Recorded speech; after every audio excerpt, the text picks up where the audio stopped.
Louise's life had been filled with love and contentment. I didn't have to suffer, until my mother passed away when I was 13. Not long after, my father brought home a stepmother. The first time she met me, she immediately smiled kindly and asked, "Oh, is this Louise? Don't worry about it, the child is already grown up." My father heard that and laughed heartily, saying, "I still call her my young lady." They went out again without me, and just like that, I was isolated and neglected once more. My dream was to meet a good person and build a happy home.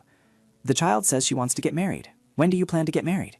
My stepmother was also very active in pushing for it, but she kept bringing strange engagement proposals. After repeatedly refusing the proposals, that day finally arrived. What kind of scoundrel, no, what kind of groom candidate did she find this time? Then Louise stepped forward, picked up the envelope, and sweating and smiling nervously asked, "Mother, what is this?" She loudly replied, "Because you kept refusing, I personally searched abroad and finally found this candidate to be your husband." She asked, bewildered, "Huh?" Pointing to the portrait beside her, she solemnly introduced, "He is Duke Alex Brandt of the Ryelt Empire. I even prepared a portrait. This time you cannot refuse. You must marry him. There is no one more suitable. You said you wanted a good family, didn't you? You need to know when to be satisfied." Initially, I refused as before, but even my father, who had just entered the room, angrily yelled and scolded, "Louise, are you still going to refuse the engagement proposal for some silly reasons? You should have left this house when you reached marriageable age." "I'm so tired of your whining. I'll accept the Duke's proposal, so be reasonable." And just like that, I was forced into marriage. Later, I discovered my family had a massive debt. I accepted the marriage to leave the family. At the wedding, the solemn priest asked the man who was to be my husband, "Do you accept each other as husband and wife and promise to stay together in joy and sorrow?" While Louise was still blushing and shyly smiling at Alex, he, without a moment's hesitation, uttered yes. She couldn't help but gasp inwardly, thinking he looked as if he were glowing. I believed I would have a new beginning. I even felt a flutter from my husband's appearance, but nothing really happened. Covering his face with his hands, Alex trembled as he apologized. "A disgraceful person like me, I'm sorry for being your husband." Although she was very troubled at the moment, when Louise heard him say that, she quickly reassured him. "It's okay, Alex, I'm really fine." Then, crying silently, she blamed herself, thinking, "I'm so foolish, completely stupid." Thinking about how he couldn't even look her in the eye, they never said her husband had this kind of problem. The first night passed with many thoughts, and could it be that something was wrong with her? No, it couldn't be that kind of problem. There, I tried to think positively. She wondered why bad rumors reached other countries, but he didn't look like a bad person. He must just be shy, right? If they both tried, maybe things would get better, perhaps. This is a beautiful beginning. This time, she wanted a warm family at all costs. A little later, at the library of Duke Alex Brandt's mansion, after some deliberation, Louise finally selected a few books that she felt could be helpful to her. Hugging them to her chest, she gently curved her lips into a smile and happily murmured, "Is it because it's the Duke's mansion? There are so many rare books here. I wonder what books are on this side." "Oh, Alex." Facing her, he was so flustered that he stammered, but his concern was still evident as he asked, You're not hurt? Thank goodness, thank goodness, thank goodness. What are you doing here? Here." She gently explained, "Oh, it's nothing, just a hobby. I want to learn more about the place I'll be living in later." He quickly turned his face away, then blushed and awkwardly suggested, Then I could suggest some books for you, couldn't I? I also want to show you around the library." From that day on, he often suggested books to me, and naturally the time we spent having tea or talking together also increased. The Alex I know is a very gentle and kind person, but perhaps because of his stutter he often seems shy. Seeing him like that, I feel truly sorry for him. Gently closing her eyes, Louise seriously offered her assessment. "I think Alex is capable enough to act a little more confidently. It feels like there are other reasons. Do you know anything?" Continuing to help her mistress brush her hair, the brown-haired maid began to explain. "The Duke's personality is already a well-known story in the Ridge Empire. We should start with the story of the Emperor and the Grand Duke." She quickly turned her head, raising an eyebrow in doubt as she asked, "The Grand Duke, the one who passed away?" The maid replied sternly, "Madam, you must have heard about Emperor Axon Kaisley, the cruel and inhumane emperor of the Ridge Empire, haven't you? To overthrow that tyrant, the Grand Duke continuously opposed the Emperor. The Emperor utterly detested the perfect Grand Duke, who possessed great prestige and noble character." Rumors spread throughout the royal palace that one should not casually provoke Duke Brandt's family. And sensing a crisis, the emperor became obsessed with finding flaws within the Duke's family. The increasingly frequent inspections had put the Duke's family in danger several times. The Grand Duke said they must protect the Duke's family and be stricter with Duke Alex. Pointing directly at Alex's face, Duke Brandt angrily yelled, questioning, "You're stuttering again. Are you trying to become a disgrace to the family? As long as you haven't cured your stutter, I cannot acknowledge you as my son. "Get out of my sight, right now." Covering his face with his hands, he replied tearfully and choked up, "Yes, father." He called it treatment, but I think it was just his own selfish desire. And the Emperor recognized the relationship between the two and continuously tormented Duke Alex. He truly was a tyrant, violent and cruel, just as the rumors claimed.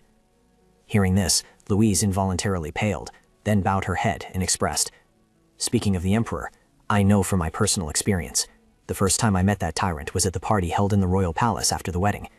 Even in a place that should have been filled with kind words, that tyrant did not hesitate to mock me." Rubbing his chin, Axon mockingly chuckled and asked, "I wondered who would marry such a fool. It seems like another mediocre person, one who only possesses a beautiful appearance, doesn't it?" Do you think so? The laughter and insults echoing in the hall made me feel truly humiliated, but I couldn't openly express my dissatisfaction with the Emperor. I tried to brush it off, thinking, we'll see. But Alex couldn't tolerate it. He defied the Emperor, and the Emperor almost brought an entire army to the ducal mansion. The brown-haired servant, upon hearing this, smiled in acknowledgement, remarking that the two of them had been through a lot. But since the Emperor had prepared this banquet as an apology this time, wouldn't it be different? Louise gently turned around, then smiled with narrowed eyes and replied, "Well, I hope so." Afterward, sweating with fear, she secretly prayed in her heart, hoping that nothing would happen. A moment later, at the banquet venue, Louise gently raised the glass of juice in her hand, taking a small sip as if to calm herself. She slowly closed her eyes, letting the bustling sounds around her fade, a nameless sorrow rising in her heart. Then she quietly thought to herself, "I'm worried the Emperor will do something." As she thought this, she suddenly glanced towards Alex, then silently made an assessment in her heart. Alex looked extremely anxious, especially after the rebellion had caused a major problem last time. Please let us receive the apology and leave the banquet in peace. But perhaps I had wished for that too fervently. That day, the Emperor suddenly dropped a huge bomb. Axon lowered his voice, glancing at Alex, and said, "I've heard a very interesting story. They say people change when they receive a shock, don't they? As a gift for your apology, I will cure your illness. Because Duke Brant has damaged the Empire's honor and the Duke's authority, your title will be stripped from today. All the ducal family's territories will be confiscated, and only the name will remain. Tyrant, I'm sorry. I'm sorry." Hearing him say that, she couldn't help but feel a pang of sorrow and softly called out, "Alex." He burst into tears, choking out an apology. "Everything is my fault. I'm truly sorry, Louise." As she gazed intently at him, her face involuntarily flushed, and she secretly praised him in her heart. "Alex, I feel a bit guilty that he's my husband, but he's just so handsome. No, that's not right. He's blaming himself too much. The one truly at fault is that Emperor." Then she quickly stood up, clasped her hands together, and sternly suggested, "Since things have turned out this way, we must survive somehow. First, let's find a place to sleep for the night. We don't have time to be negligent." That evening, at a certain inn, the innkeeper, with a hint of arrogance, "I'm only making an exception for you because I pity your circumstances. You can use this room and the one next to it. You should be grateful that we've taken you in. Now find another home and leave quickly before the Emperor finds out. We value our lives too." Staring wide-eyed at the room before her, Alex's younger sister couldn't help but murmur in shock, "This? I have to sleep here? We've endured shame and even bowed our heads before our cousin's family, yet we were rejected right at their gates. I have to sleep in such a shabby place? All of this is your fault, big brother." Alex bowed his head and apologized in a low voice. I'm sorry, Eloy."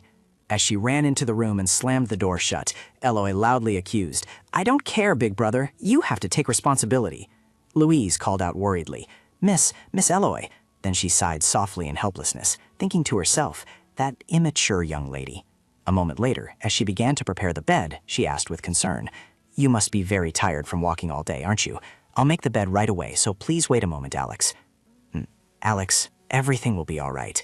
You're tired anyway, so let's just consider this one night." Before Louise could finish her words, Alex suddenly stepped forward and wrapped his arms around her. Then, choked with emotion, he expressed, "Louise, if I were to be reborn once more." "I will become more perfect, much more than I am now, and I will love you until I become your perfect husband. I will be reborn again and again and again, Louise, so that I can protect you."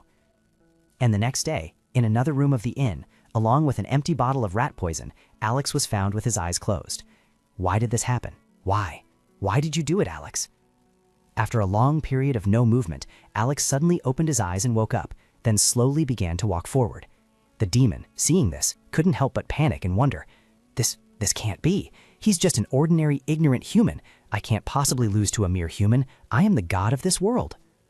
As he drew his sword from his sheath, Alex confidently declared aloud, "This farce will end with you. Let's end this fight quickly." With that, Alex didn't hesitate for another second, immediately lunged forward, swinging his sword straight at the demon. Before that decisive blow, the demon was stunned, unable to believe his eyes, and blurted out, "No, no way." In the very next moment, his body exploded into 100 pieces, vanishing into thin air. Once certain the demon had been completely annihilated, Alex quickly raised a hand to wipe away the streak of blood at the corner of his mouth. Then, letting out a sigh of relief, he thought to himself, "Finally, it's all over." There was no longer any sense of accomplishment, only emptiness remained.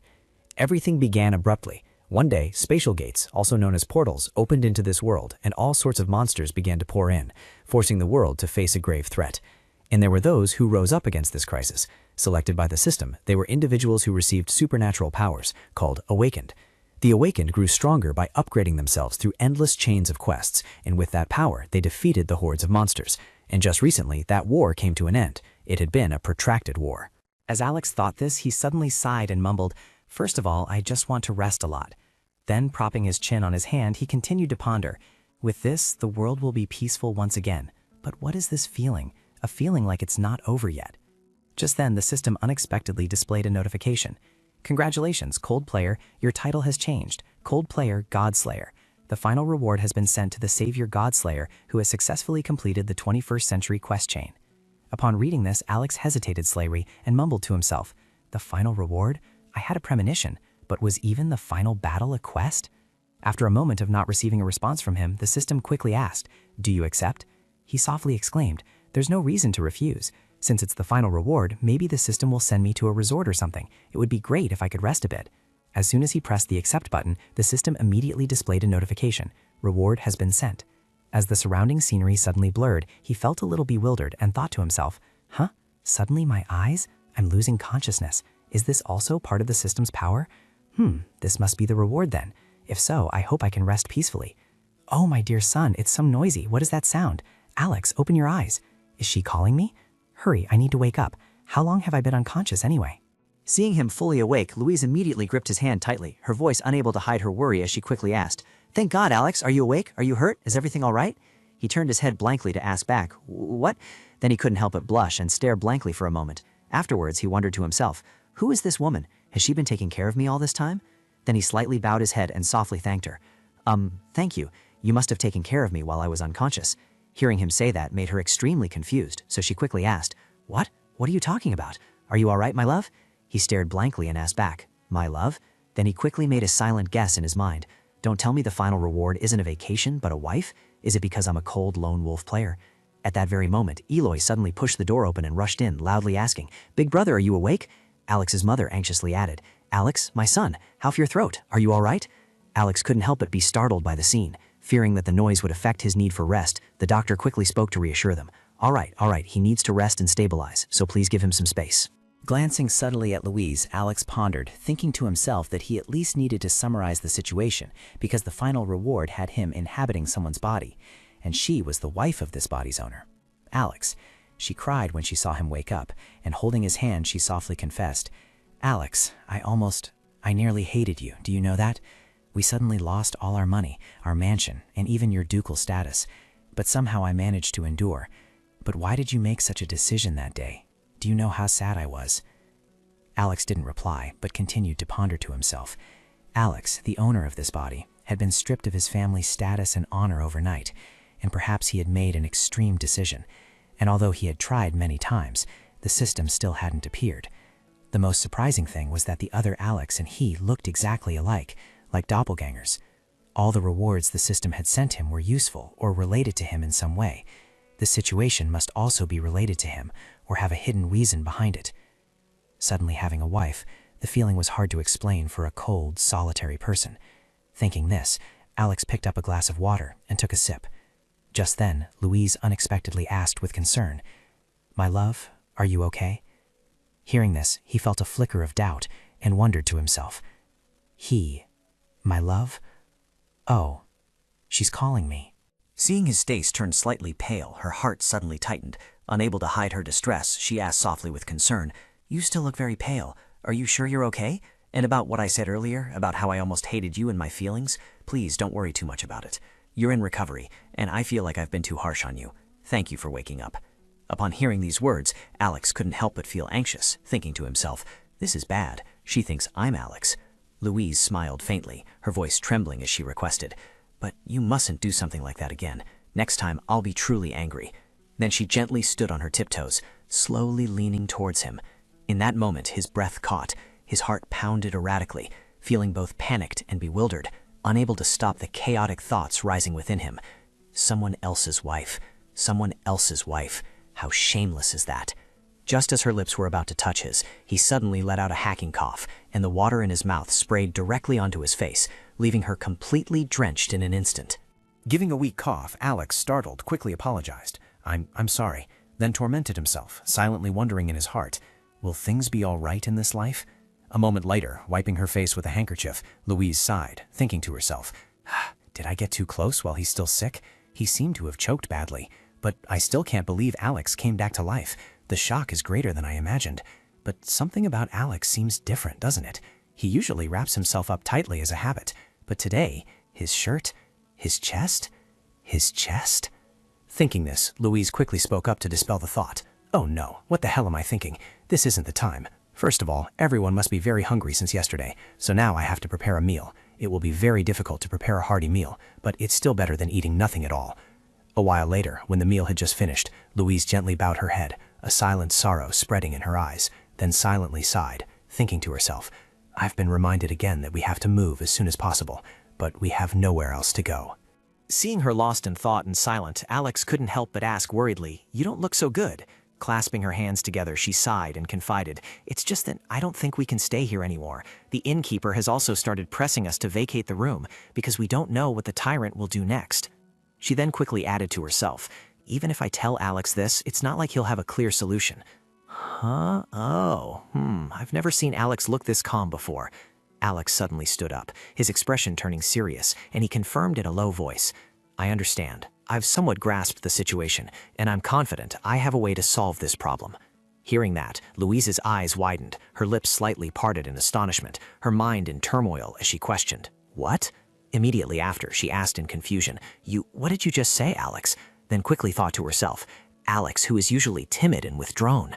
Placing a hand on his chest, he smiled confidently and reassured her, "Don't worry, I can handle finding us accommodation."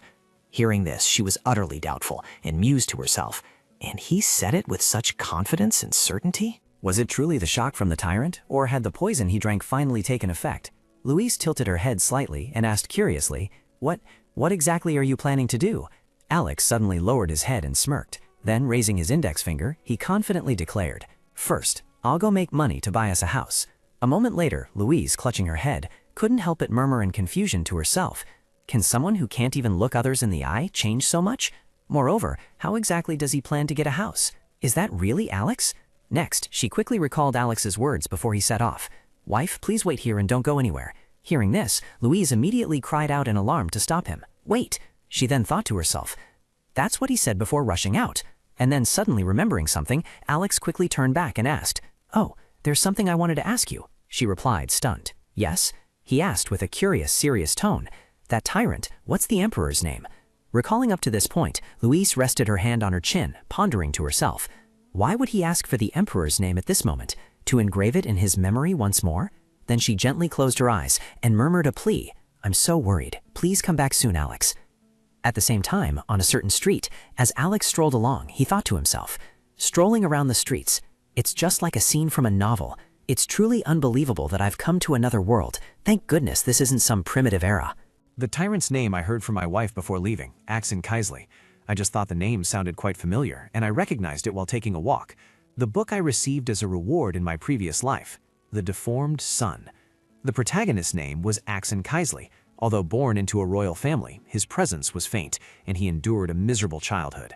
Axon, who bitterly resented his own circumstances, dreamed of a power that no one would dare ignore. Ultimately, at all costs, he forged his own destiny with blood and ascended to the throne as emperor. That's all the information about it, right? Luckily, I kept the book and read it. I never expected it to be this useful. It was a book I read hoping for some extra reward, so I still remember its contents. So Alexis must be a character in this book. Someone like that appears? Ah, no way. The Duke who was abused by him, who committed suicide by drinking rat poison, that minor character from the beginning, is me? Me? The final reward I struggled so hard to get was the life of a Duke toyed with by the tyrant? It's a bit, no, extremely unpleasant. Holding a tomato in hand and preparing to throw it, the boy in the hat scoffed. It's the stupid Duke, and immediately threw the tomato straight at Alex's face, making him incredibly angry as he thought to himself, who dares to do this? Skill, death glare. Seeing him say nothing, just standing there frozen and glaring at him, he immediately pointed straight at his face and sarcastically asked, "What are you planning to do? Glare at me, you stupid Duke?" Hearing that, he felt a bit embarrassed and thought to himself, "Oh right, the system window isn't open." Just then, his mother suddenly approached and loudly admonished him, "Adam, what are you doing? I told you not to be rude, and I also told you you're not to call him a Duke anymore. I apologize, Sir Alex, and you, come here." With that, she immediately led Adam away. Alex was stunned for a moment, then thought to himself, so this is how he had to live, being treated so poorly all this time, isn't it, Alex? From now on, this is the life I have to live. I will no longer live enduring anything. A few days after Alex left the inn, Louise, clasping her hands together, thought mournfully to herself, I thought he would return in just a few days, but even many days later, there's still no sign of him coming back. He told the innkeeper that he would pay triple the room rate when he returned, and asked the innkeeper not to kick us out. I should have gone with him when he left. No sooner had her thoughts ended than Eloy suddenly pushed the door open and asked, "Brother still hasn't returned? How on earth does he plan to find a house? Has he gone mad from rat poison?" Hearing this, she quickly stood up and admonished, "Miss Eloy, you're being too harsh." She furrowed her brow and retorted loudly, "What? So what? Is there anything wrong with what I said? My brother, who can't even ride a horse, let alone wield a sword, how can he earn money to buy a house? I wonder if he's out there getting pelted with stones." Hearing this, Louise couldn't help but secretly agree that Eloy wasn't entirely wrong. Then she let out a soft sigh and said reassuringly, "Alex surely had a plan when he left, so let's trust him and wait together." Alex's mother, upon hearing this, quickly spoke up, expressing that she didn't understand at all. The boy had never done anything by himself, so how could he plan to find a house? She didn't voice her thoughts, but wondered silently to herself, I'm curious about that too. No matter how intelligent Alex was or how good he was with ledgers, he wouldn't be able to find a job because of the tyrant's notoriety. In this situation, how could he possibly find a house? Oh, that familiar figure, that tall build and radiant face. Even from a distance, Louise joyfully called out, "Alex!" He smiled faintly and asked, "Have you all been waiting long?" She asked back anxiously, "Where have you been all this time without saying a word?" He calmly extended his hand and offered, "I found a house for us to live in. I found a house for us to live in." His strangely calm demeanor left her utterly stunned, and she wondered blankly to herself, what kind of reaction is that? Realizing that all eyes around him were wide with surprise, he suddenly felt awkward and quickly spoke up to explain, "I didn't steal anyone's house, so don't worry. Anyway, we have to move before it's too late." Eloy, astonished, came forward and asked, "Oh brother, you're not stuttering anymore? Say something else." Alex's mother, choked with tears of joy, continued, "Oh my Alex, to think you can speak so confidently and hold your head high like this. Is it really you, Alex? You've become like a different person. What happened?" He gave a forced smile and speculated, "It seems the rat poison I ate has had an effect, mother." Upon hearing this, she widened her eyes in shock and thought to herself, "What? Rat poison?" He continued to speculate, "Initially I was suffering from an illness, and the rat poison seems to have acted like a medicine and cured it." Then he couldn't help but doubtfully ask himself, "What am I even saying?" Eloy gasped in disbelief. "Huh? No way." She quickly spoke up, asserting, "It must be the rat poison, I think so too. I've heard that rat poison can sometimes be used as medicine." It was as if heaven was protecting us. Before long, it was already late afternoon. Sitting and looking out the window, Alex let out a sigh and thought to himself, thinking about his transformation thanks to the rat poison, and how luckily everyone believed that nonsense. But since I didn't know what Alex was like originally, it felt like walking through a minefield. Louise suddenly turned to him and whispered curiously, "Alex, but how did you actually acquire this house? It's not a mortgage, is it?" He smiled faintly and replied, "It's nothing. I just sold what I had." Hearing that, she involuntarily blushed, letting out a surprised "ah," and couldn't help but wonder to herself, since when has he been like this? So Alex has this ability. As soon as she finished thinking, they arrived, and he announced, "We're almost there. This is the house we'll be staying in." As she wide-eyed looked at the house in front of them, she couldn't help but think emotionally, "Does my husband really own a house like this?" He gently explained, "Because it was an urgent sale that had just been listed on the market, I quickly bought it." She quickly covered her mouth with her hand, then choked with tears, thought to herself, "In a place like this, we don't have to worry about what others think anymore. We can live together peacefully, like a real family, right?" And full of curiosity, she immediately asked, "How could you find such a wonderful house in just a few days?" Alex smiled faintly and replied, "I got lucky. There's a rumor that this house is haunted, so everyone who came to buy it ran away. They said the previous owner also fled last night because of a ghost, leaving everything behind. As soon as Lewis and Aloy heard this, they couldn't help but feel terrified, thinking in unison, a ghost? A ghost? Alex didn't notice and cheerfully continued to explain. The owner fled last night, saying a ghost appeared and was destroying the house. Immediately after that, they dropped the price of the house to an extremely low level. As soon as he finished speaking, the surrounding atmosphere immediately froze in a heavy silence. Lewis still hadn't recovered from what he had just said, her expression still showing traces of shock. His mother crossed her arms tightly, her brows deeply furrowed, her gaze full of scrutiny and doubt. In contrast, Eloy bowed his head, his shoulders trembling with each suppressed surge of anger. However, Alex seemed completely oblivious to the tension, maintaining a calm smile as he gently suggested, "Let's go inside now." As they went inside, Eloy suddenly yelled in indignation, "I was so stupid to expect anything. I told you, I knew there was something off about that idiot. Go live with your ghost. I'm not going anywhere." Hearing this, Louise immediately clutched her head and thought angrily to herself, This insolent little girl. She might be a moody teenager, but this is a bit much. Of course, it's truly sad that her engagement to the person she secretly liked was canceled, but that's the tyrant's fault, isn't it? Alex must be blaming himself again, so he must be hurting too. Thinking this, Louise then gently turned and called out, "Alex." He calmly reassured her, "Don't worry too much. Well, there's nothing we can do. We can't force her. Let's just go in ourselves." She widened her eyes in surprise and asked again, "What?" His mother, startled, continued, "Oh my God, Alex, what did you just say? The girl is indeed a bit difficult to please, but don't worry, this is a sensitive age." Alex gave a faint smile and asserted, "If she regrets it, she'll come back. Now let's go inside." Then he calmly turned and walked inside. Seeing this, she suddenly muttered to herself in self-reproach, "If I had known he would change so much, I would have let him try sooner." Louise, bewildered, turned back and asked, "What?" She quickly turned to face another direction, crossed her arms and explained, "It's nothing. Just listen to Alex and go inside. After coming all this way, where else could the girl go?" She gently closed her eyes and softly replied, "Yes." Then she secretly added in her heart, "That's right. Even Eloy once crawled back after acting arrogantly. Who can stop a hurt teenager? Those turbulent years of youth." A moment later, as she glanced around, Louise secretly remarked in her heart, "It looks even bigger than it did from afar. It's an old house, but still, what is it suitable for? That is, what am I to make of it? Looking closer, this place is truly a mess. Didn't the owner just flee yesterday? Could there really be ghosts here?" Thinking that, she couldn't help but feel scared and quickly grabbed his arm, calling, Brother, I feel a bit silly asking this, but the ghost is gone, right?" Then she subtly frowned, lowered her eyes, and thought to herself, at this point, suggesting everyone move to another place would be very rude and impossible. After understanding the reason for Louise's unease, Alex's gaze softened slightly. He took a deep breath, and using his calmest and warmest voice, gently reassured her, "Madam, are you scared? Once we go inside, I believe you'll like it." Hearing this, she hesitated slightly and replied, "Yes." Just as she took a step forward, Alex's mother calmly spoke, "Where else can we go at this hour? If there are ghosts here, that's fine. I'm going to die soon anyway, so I might as well make a few more friends first." Upon hearing this, Louise was so stunned that she couldn't react immediately. Then she asked blankly, "What?"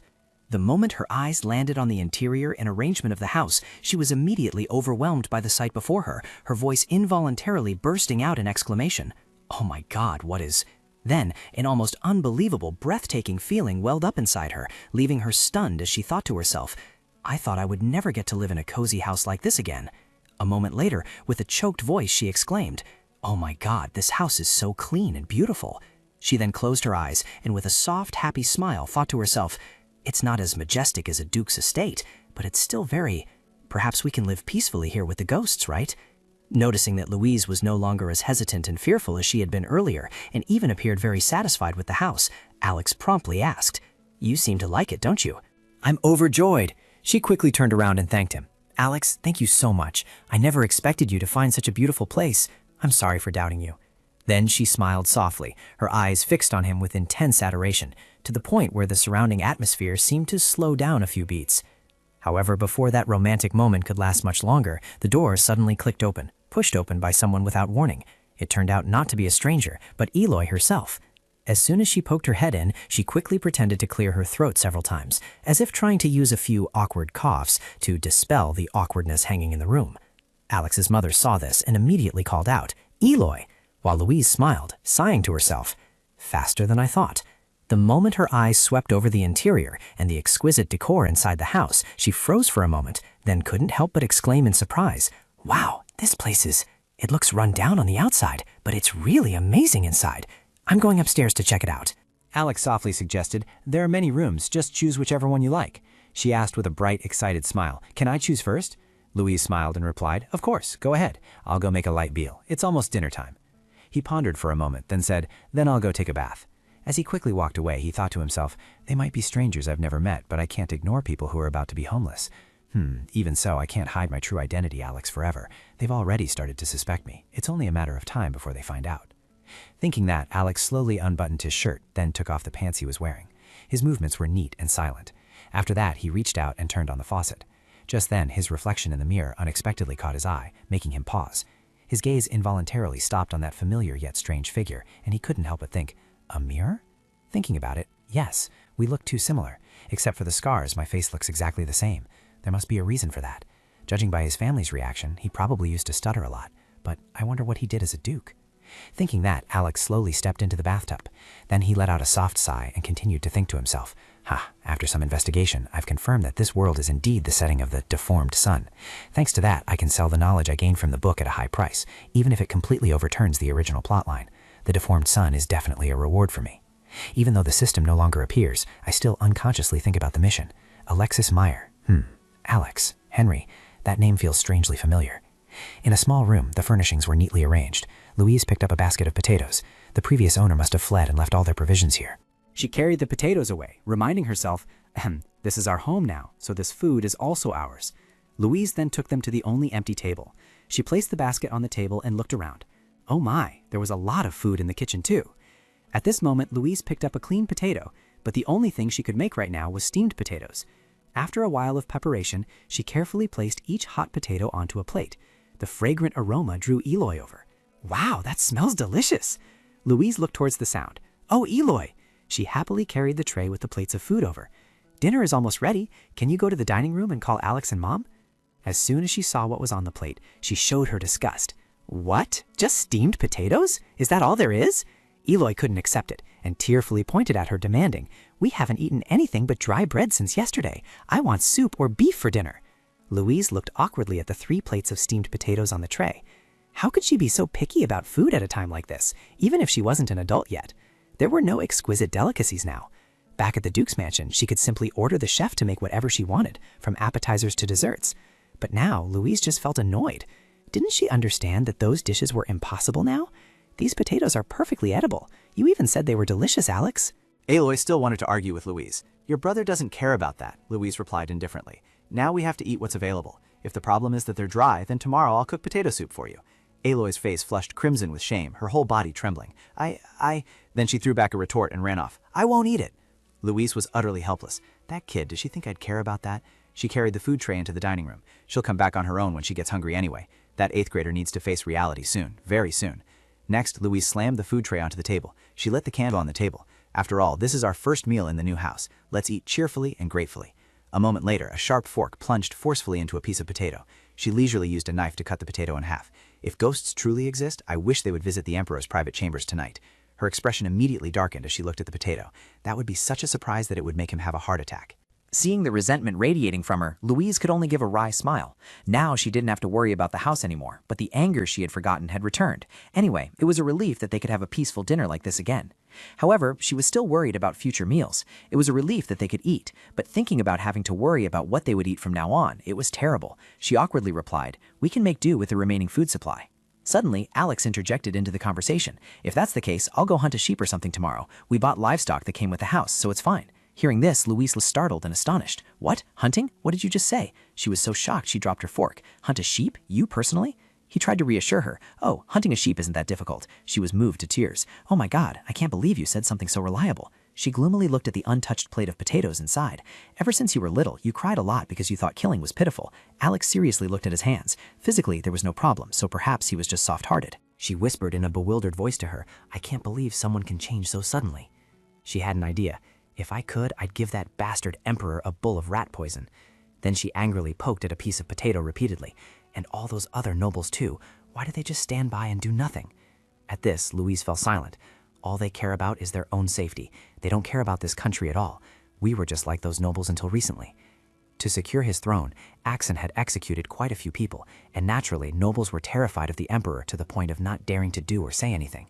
Thinking of that, Louise timidly looked towards Alex. From now on, more people would be watching His Majesty's every move, because he was the kind of person who could destroy a perfect ducal family like theirs. She angrily gripped the knife in her hand. Our family is precisely an example of that. Now that he has seized all our private army and assets, what power can stop him anymore? She smiled, trying to comfort them both. Anyway, they say no tyrant ever comes to a good end, right? Thinking of the gleaming blade of the guillotine, Louise could only force a smile. When reading history books, a hero always appears at times like these. How satisfying it would be if someone appeared and eliminated this tyrant. She gradually regained her composure and placed her plate on the table. You said a hero? I'll die of old age before anyone appears. I'll have to find strength for myself. At this, she turned towards him. Mother, actually, oh, Alex, you've finished eating too, haven't you? Louise tucked a strand of hair behind her ear, smiling gently. Thanks to Alex, we'll have a delicious meal tomorrow. Seeing her beautiful appearance, he couldn't help but be dazed, a faint blush appearing on his face.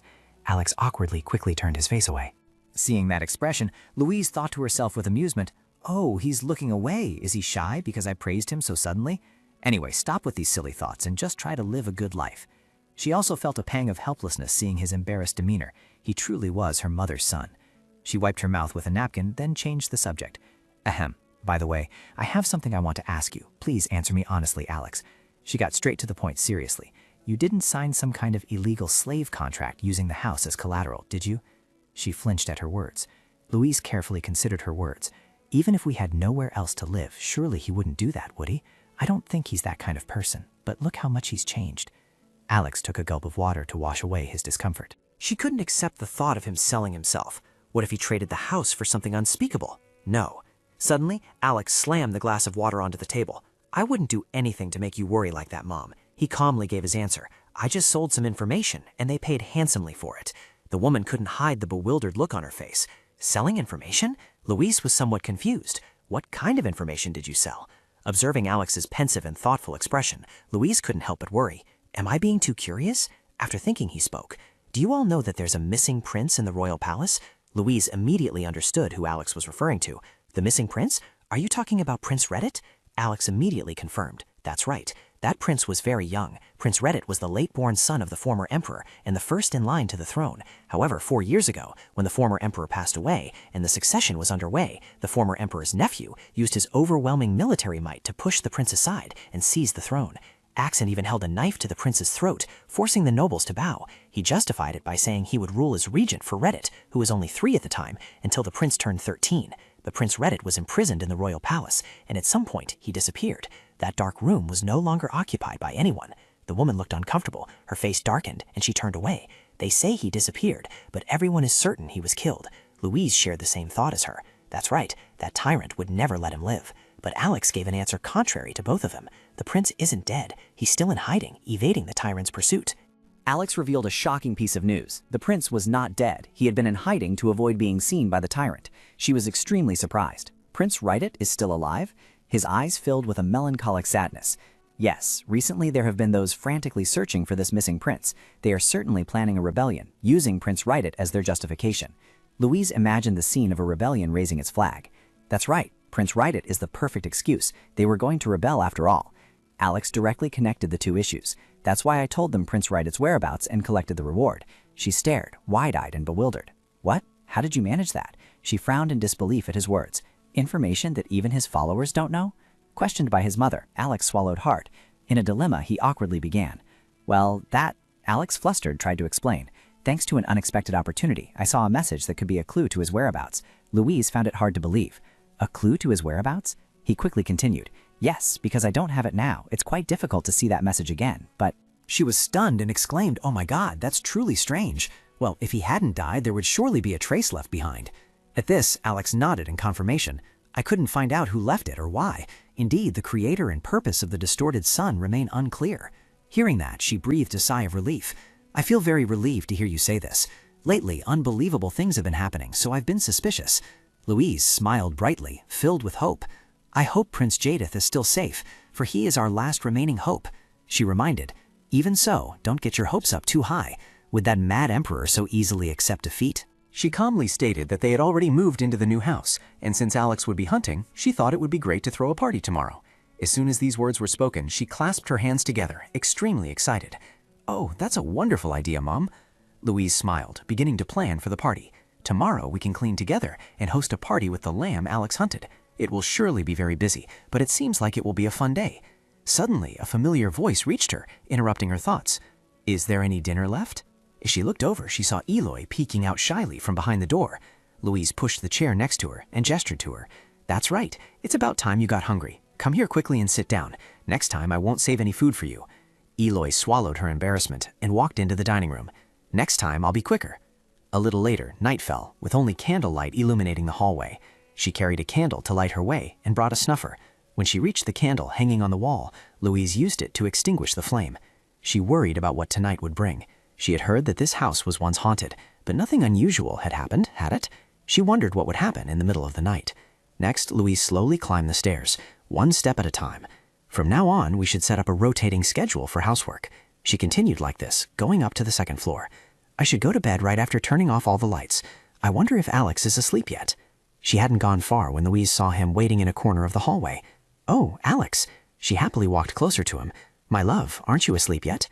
Alex warmly said to Louise, "It's late. Let's go to bed." Seeing that, she was a little cheered up. I took a bit longer because there were a few things I needed to clean up. Louise awkwardly lowered her gaze. "I'm about to rest now. What about you?" Alex calmly replied. I was also planning to go inside and rest. She was still a bit unsettled. "Thank you for telling me your story tonight. That certainly wasn't easy, no matter what." Hearing Louise say that, Alex stammered. "I didn't think you would worry about me." "I'm sorry." She quickly soothed Alex's mood. "No, that's not it at all."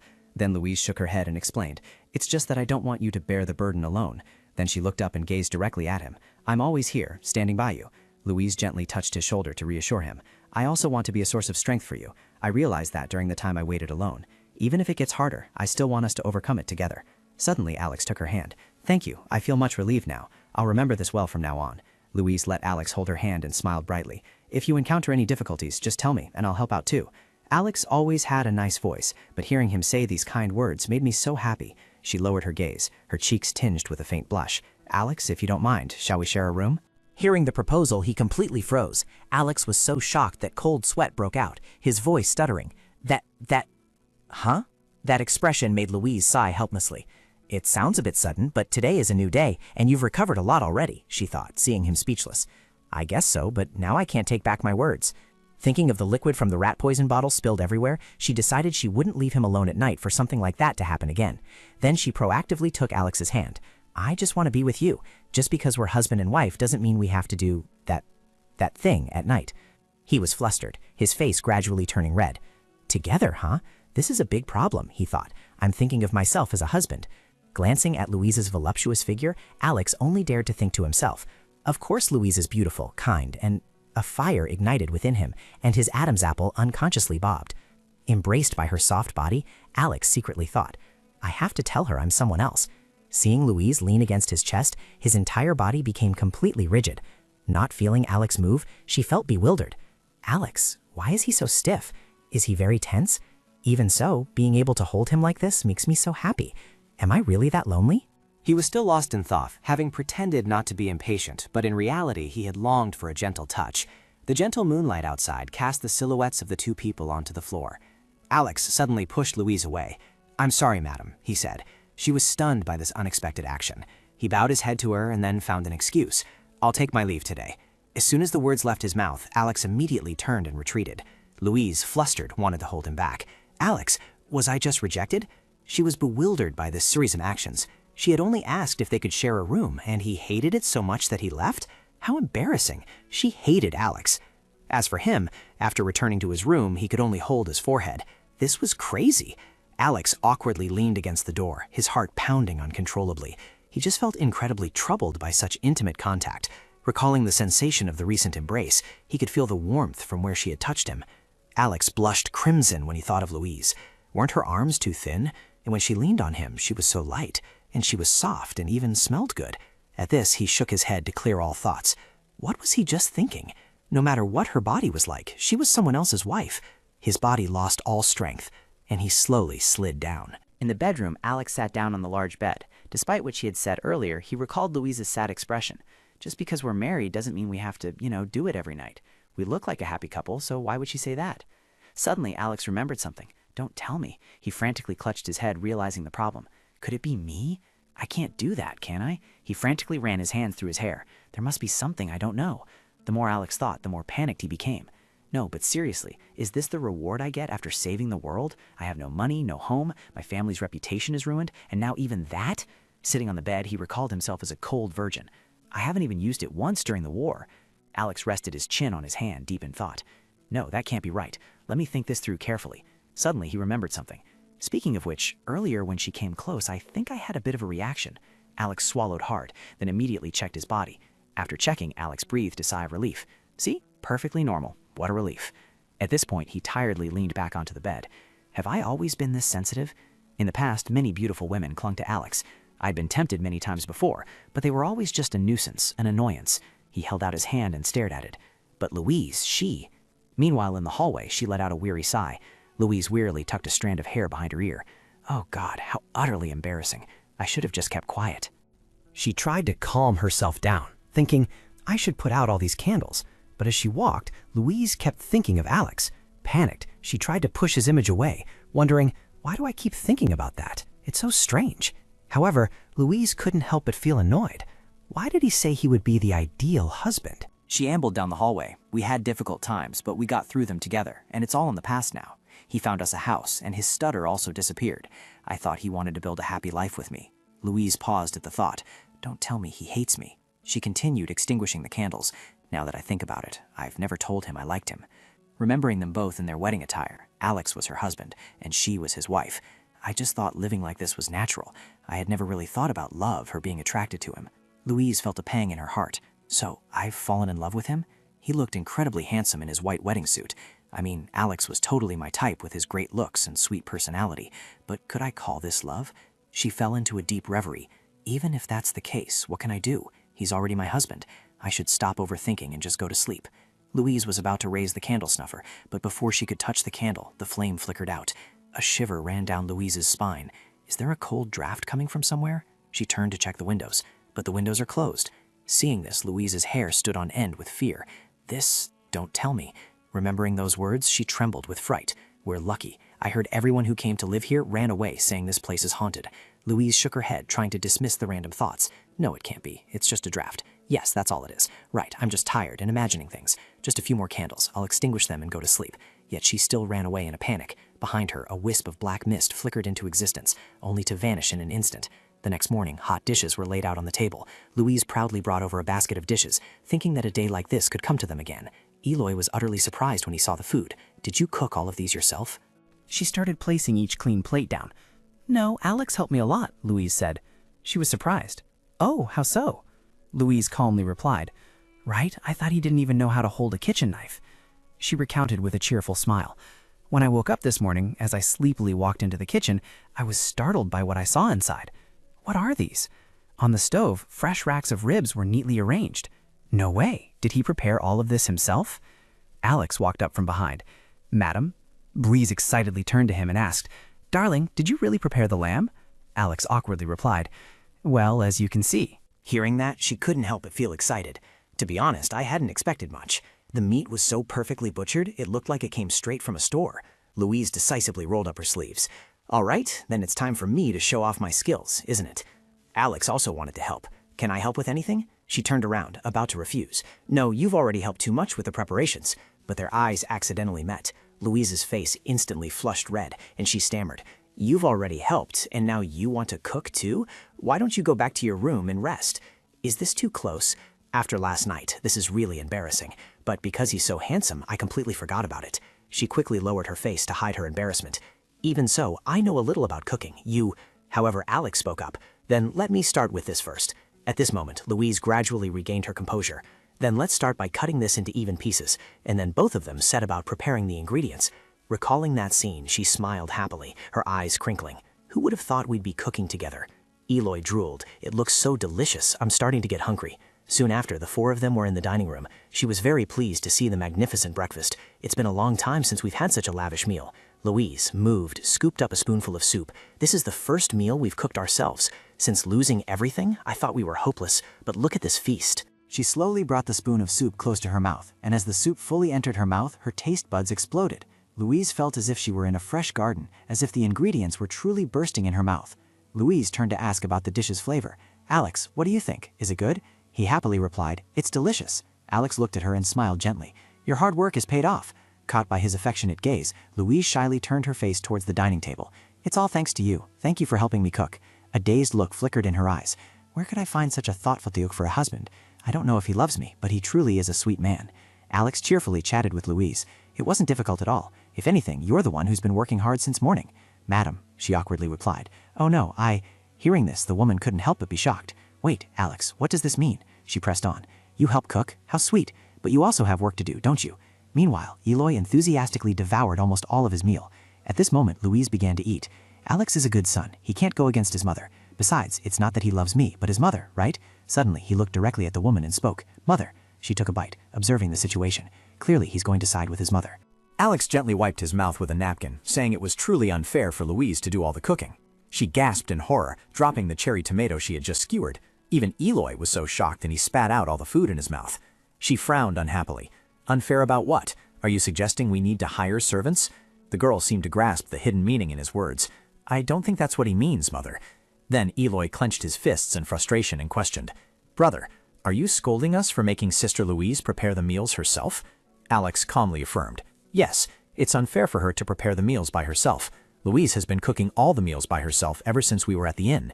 Hearing this, she angrily slammed her hand on the table. "Then who will do it? Me? I don't know how to do anything. Or Mother, who has been served her entire life?" His expression darkened, and he said sternly, "Haven't you ever done it? Everyone has to start somewhere. Don't worry, Eloy and Mother can do it too." As soon as he finished speaking, the atmosphere fell into silence. She nervously observed everyone's expressions. Oh my God, was Alex taking her side in front of his mother? He usually feared contradicting his mother or upsetting her. The last time they were alone, he awkwardly explained to Louise that at most he would apologize on his mother's behalf when they were in private. She angrily pointed directly at her and yelled, "You like doing that, so why is he making a fuss? Brother, if you don't like it, go do it yourself." Louise was on the side, eating popcorn and watching the siblings argue, but she never said she wanted to take on all the housework. She put her fork down in agreement.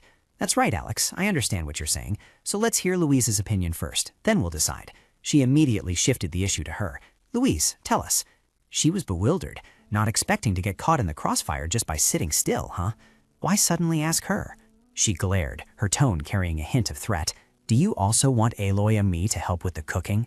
Louise awkwardly tried to avoid her gaze. It was the look of someone who wanted her to do all the unpleasant, dirty work. There was too much to do. House cleaning, laundry, yard work. How could she do it all by herself? To save herself, she began to cry, feigning pitifulness. "Honestly, I'm only happy when everyone likes the food, but I guess I'm not good enough. Everyone must be looking for a chef because my cooking skills are so poor." Louise put the towel down, concluding with a sentence, "I will give up preparing meals from now on." "Why, Mother?" Hearing this, his mother and Eloy indignantly slammed the table, simultaneously shouting loudly, "Louise, sister!" Louise covered her face and continued to lament. "Thinking about it, it's not just cooking. I also have to clean the house and wash clothes and bed sheets. I have to light candles every day, and we can't neglect the sheep, can we?" Louise curled her lips into a disdainful smirk. "There are too many other chores to do, so I won't cook anymore and will only do the cleaning." She knew full well that the two were furious, yet she added, "Please find a chef everyone likes and enjoyed your delicious meals." It was at this moment that Alex spoke up to mediate. "How about this? We'll take responsibility for the cooking and cleaning ourselves." He seriously divided the tasks. "I'll take on the strenuous manual labor, such as herding sheep. Washing clothes is also tough, so it's better if I do that." His mother couldn't accept it anymore, so she gripped her skirt and sprang to her feet. She sharply criticized him. "I'm truly disappointed, Alex. I thought you had only lost your position, but now you've lost your pride too?" Louise sighed in aspiration. "Huh, pride? If it's the kind of pride that's lost because of housework, then it's better not to have it at all." With the pride of a noble, his mother sternly admonished him. "No matter what anyone says, you are still the esteemed head of the ducal house of Brant. I will not stand idly by and watch you clean animal pens and touch dirty water. I'd rather see you die honorably." Alex was completely unfazed by his mother's tactic. "But our circumstances are different now, aren't they? I would be very grateful if you could lend a hand, Mother." She gnashed her teeth in anger. She knew she couldn't retort, so she pushed her chair back and turned to leave. The three watched her figure walk straight out of the dining room. Eloy, knowing she was at a disadvantage, pondered awkwardly for a moment, then speared a piece of beef and replied uncomfortably, "I never said it was bad, okay?" Meanwhile, Louise smiled cheerfully upon seeing Eloy's expression and didn't forget to put on a grateful expression. "Thank you, Alex, for speaking up for me, but your mother seems very angry. What should we do?" Alex awkwardly said, "It's okay. I didn't know she would be so upset when I said that." Louise understood what Alex meant. "I would also be upset if I were your mother. She's not just any ordinary noble, you know. Is there any family as prestigious as the Brants, or with such deep ties to the royal family?" Ah, all of that was true, until the former Duke Brant's time. She smiled happily, full of pride, but anyway, she had someone on her side. Was it normal to feel so happy just because her husband had defended her once? As for Eloy, even though she had finished her portion, she still wanted more. "Sister-in-law, are there any more pieces of meat?" Louise put some distance between them and stood up. "I don't know, let me check." She tilted the pot, stirring the soup inside with a ladle. There were still a few pieces of meat left. Louise turned to her and gave a forced smile. "Wait a minute. No, the meat's all gone." Eloy pouted sadly. "All right then, I'll go check Mom's." After that, she directly swept past her. As soon as Eloy left, Louise comfortably scooped the remaining soup into a bowl. After that, she placed the bowl in front of him. "Have some more, Alex. You're the only one in this house who thinks of me, so I have to make sure you're well taken care of." The scent from her hair wafted over, and Alex also smelled it. This fragrance, he felt at ease. Suddenly, a sound came. "Congratulations!" Seeing him stunned, Louise called out in confusion. "Alex, what's wrong?" In his vision, a system panel appeared in front of her. "Louise, you have completed the hidden quest. When the hidden quest is completed, the system will be unlocked. Hidden quest, obtain 3 or more pieces of lamb that Louise had hidden." What was that? Quest reward, affection +3, experience +10, trust +1.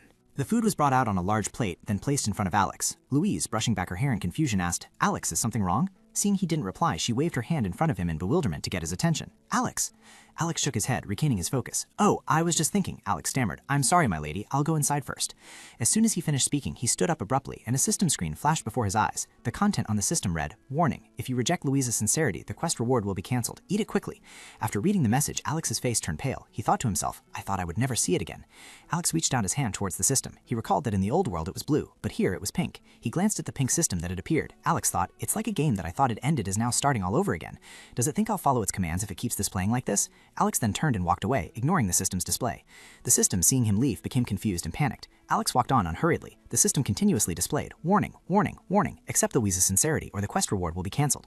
Alex cursed under his breath. What the hell is this? A reward? Does the system mean my affection points have increased by 3? This isn't a dating sim. I won't force myself to act for a few affection points. Moreover, I don't even know why I should bother with it anymore. Alex sighed, reaching out to open the door. He thought, too much for a final reward. It feels like I'm back at the starting line. Just as he was about to pull the door open, the system screen tried to stop him with the message. "It's not too late. Accept the hidden quest reward and improve your relationship with your wife. You must complete the hidden quest to unlock the next one." Despite the system's warnings and pleas, Alex resolutely pushed the door wide open. Alex thought, Louise is someone else's wife. Why should I improve my relationship with her? And I don't like it. It feels like I'm taking advantage of her. The system continued to display, "Warning, you must improve your affection to increase your level to defeat the tyrant Axe and stop the evil forces." Alex ignored the system, slamming the door shut without a second thought. Just then, the system appeared behind him. It announced, "Hidden quest failed. Affection decreased by 1. EXP decreased by 10. Trust decreased by 3. Alex received the information and wondered to himself, didn't trust only increase by 1? Why did it decrease by 3? System notification. Your title has been changed. The savior is dead. A god. The cold-blooded husband. Level 1. Affection 0. Trust -2. Title, The Cold-Hearted Husband. Alex returned to his room, lying on the wide bed with his head propped up, looking at the screen in front of him. In the past, he had reached level 600, but now he was only at level 1. Would his rank be similar? If his rank skills were still preserved, dealing with that tyrant would be child's play. Rank skills are locked, currently inaccessible. To unlock them, you need to complete an unactivated challenge, reactivate a quest, or reach the affinity level, Intermediate Husband. Alex murmured, "I have a feeling if I could get weapons from my previous world then," but the system still announced, "Inventory locked, currently inaccessible. It will expand when you reach the permitted level." Alex sighed. There was nothing. He thought to himself, this isn't a reward or a time for rest. What is it then? A genre shift? Like starting from the starting line? He clicked on the character list, wondering, a character list? I've never seen this section before. Is it because this is a world from a novel? The system displayed information. Alexis Myers, male, 23 years old, Duke of House Brant, unparalleled beauty, more handsome than others, died by drinking self-made poison. Special note, after death, his soul is residing in another world. Alex's head was full of question marks. So the soul of this body is lost in another world? Unable to contain his curiosity, he sat up abruptly. So he went to another world after dying. Where? If he comes back, what will happen to my soul? He curiously clicked on the system screen. Alex hoped, it would be great if I could see what's hidden behind those question marks. Could I also return to my original world? At this moment, the system displayed information. Louise Shannon, Louise Myers, female, 24 years old, Duchess of House Brandt, originally the young lady of the neighboring Duke Shannon's family. After marrying our husband, she became self-conscious about never having had relations with him. She yearned for a happy marriage and a child with her husband. He was surprised. Not even once? His body is completely normal. Alex seriously deduced. I even checked myself. The truth is, his body actually has an excess of mana. Mana is the fundamental energy source for casting spells. It enables the use of magic, and a large amount of mana is flowing through this body. However, this world denies the existence of magic, treating it as a mere myth. Casting magical energy would be extremely difficult if one doesn't even know about the concept of mana or how to use it. Staring at his hands, Alex sighed. This is a pure form of mana, previously unused. This body is not weak. If he could just unleash and control it, he wouldn't have suffered such a crushing defeat at the hands of that tyrant. At this moment, he glanced at the system beside him. Everyone thought he had instinctively tried to use mana, but why had he never revealed it? He curiously clicked on the system. Information appeared. Alexis Myers, male, 23 years old, Duke of House Brent, unparalleled beauty, exceptionally handsome, died by drinking poison he himself created. Special note, after death, his soul wandered to another world, where he mistook his mana for a disease. He was always vigilant, fearing mana would gush out of his body. Alex suddenly understood. So did that mean he couldn't sleep with her for fear of his mana erupting? At this moment, Louise was still eating alone. She carefully ate small bites, chewing them in her mouth, the sweetness spreading. Louise exclaimed, "It's really delicious, even when it's cold." Suddenly, she sighed a little. Before, she had been worried about her mother-in-law. She couldn't even taste it, not knowing if it went into her mouth or her nose. After eating, Louise stood up, looked at the dining table in front of her, and sighed. Everyone had left, and she had to clean everything up herself. Louise quickly got to work. After a while of wrestling with the pile of dishes, she was finally done. She stretched to relax. It's done. Cleaning and washing all the dishes by myself is truly torture. Louise thought to herself, it would be great if we had a chef or servants. But besides the money issue, that tyrant also threatened to kill anyone who dared to help us. Then Louise stepped out onto the balcony. She was surprised by the view before her. Oh, the weather is so beautiful. Suddenly she paused when she saw a flock of sheep in the distance. We can't just kill and eat sheep every day. Is there any way to solve this food problem? Immediately, an idea struck Louise. Maybe I can buy food from the market. With that, she swiftly gathered her skirt and dashed ahead. Louise then busied herself looking around. To buy something, I need money first, so what should I sell, she wondered. Since no one is expecting them, it should be all right. Louise pondered, something small and light, easy to carry. She paused when she saw a vase and a lampstand on the table. That's right, she thought. A vase and a candlestick holder would be perfect. Louise quickly approached them, thinking to herself, they look quite expensive, so there'll be plenty left over to buy food, right? She took a cloth, gathered them all into it, and wrapped a large bundle, holding it in her arms. Louise gleefully declared, all right now. Suddenly, her face turned pale. Huh? Louise staggered and fell with a thud. The bundle flew into the air. They returned to their original spot on the table. The vase and the candlestick holder were back in their initial positions. Louise, meanwhile, lay unconscious beside them. Alex clenched his fists. Mana continuously radiated, filling his entire body. He could feel it, incredibly sensitive after being suppressed for too long. It was hard to believe mana was surging even when he stood still. But at this moment, Alex recalled information from the system, a special note. He had once mistaken his mana for a disease. Always cautious, always fearing mana would erupt from his body, he thought to himself. At this level, he could understand why he was careful, especially since he once thought it was a disease. Alex said sternly, but I can't suppress it forever. Moreover, the butler trembled and said, we can't live in a house like this anymore. I'll pay any price you want for this house. Just name your figure. He trembled like a leaf, stammering as he recounted. Every time we tried to take something out of the house, we'd collapse and pass out. We called doctors, but it was useless. He seemed to lose control, crying as he said, this must be a demonic curse. If this continues, our life force will be drained and we'll die. I know it's very strange for a seller to say this, but you should also be careful. Telling you this is my last shred of conscience. Alex also broke out in a cold sweat. He sighed. All right, I understand. We'll be careful. Alex sat upright on the bed. He began to use mana to see if this house truly had a ghost. I have to release mana, not because I believe in ghosts, but at least I have to check to be sure. He released a quantity of mana. Alex whispered, I need to focus the mana flowing through my body, gather it around my heart, forming a circle. Slowly, just a little more. His heart seemed to contract violently. Alex painfully opened his eyes wide, sweat profusely covering his face. Alex touched his chest. He sighed in relief. Even if it was just a little, he had done it. Luckily, it was still the same method he used in his previous life. The convergence of mana into a circle was called a circle, and it represented a layer of mana. Suddenly, a thought flashed through Alex's mind. The more circles, the more elemental magic skills could be used. Currently, it was only the first circle, but he could still upgrade further. He quickly opened the system to check. His level was still the same. Just as he thought, mana was just energy, but at least all passive skills had been activated. Alex felt relieved. So now, should he go find that ghost? In the small house, approaching a tightly closed door, a blue aura appeared. Alex seemed to sense it. He had found it. He quickly ran to check. It was true. He clearly felt a soul in the first-floor drawing room. It was still daytime, so he should lure it out so no one in the house would see it. Alex recalled what the butler had once said. Every time we tried to take something out of the house, we would collapse and pass out. He wondered if it was a ghost obsessed with the items in the house. He just needed to move a few pieces of furniture to lure it out. He walked into the room. Suddenly, he discovered Louise lying unconscious on the floor. Alex's face went blank. Alex rushed to her side, patting her shoulder to wake her up. "Louise, wake up." She didn't respond. Alex reached out to check if she was still breathing. Then Alex lifted her up. Alex carried her back to the room, moving quickly and deftly. Alex thought to himself, luckily her body was still fine. No, wait, could a normal person really be this light? He gently laid her on the bed next to Eloy. He figured it seemed like the others in the house were also asleep. Considering they couldn't wake up, this must have been the ghost's doing. Alex unconsciously touched Louise's cheek, then he resolutely left the room.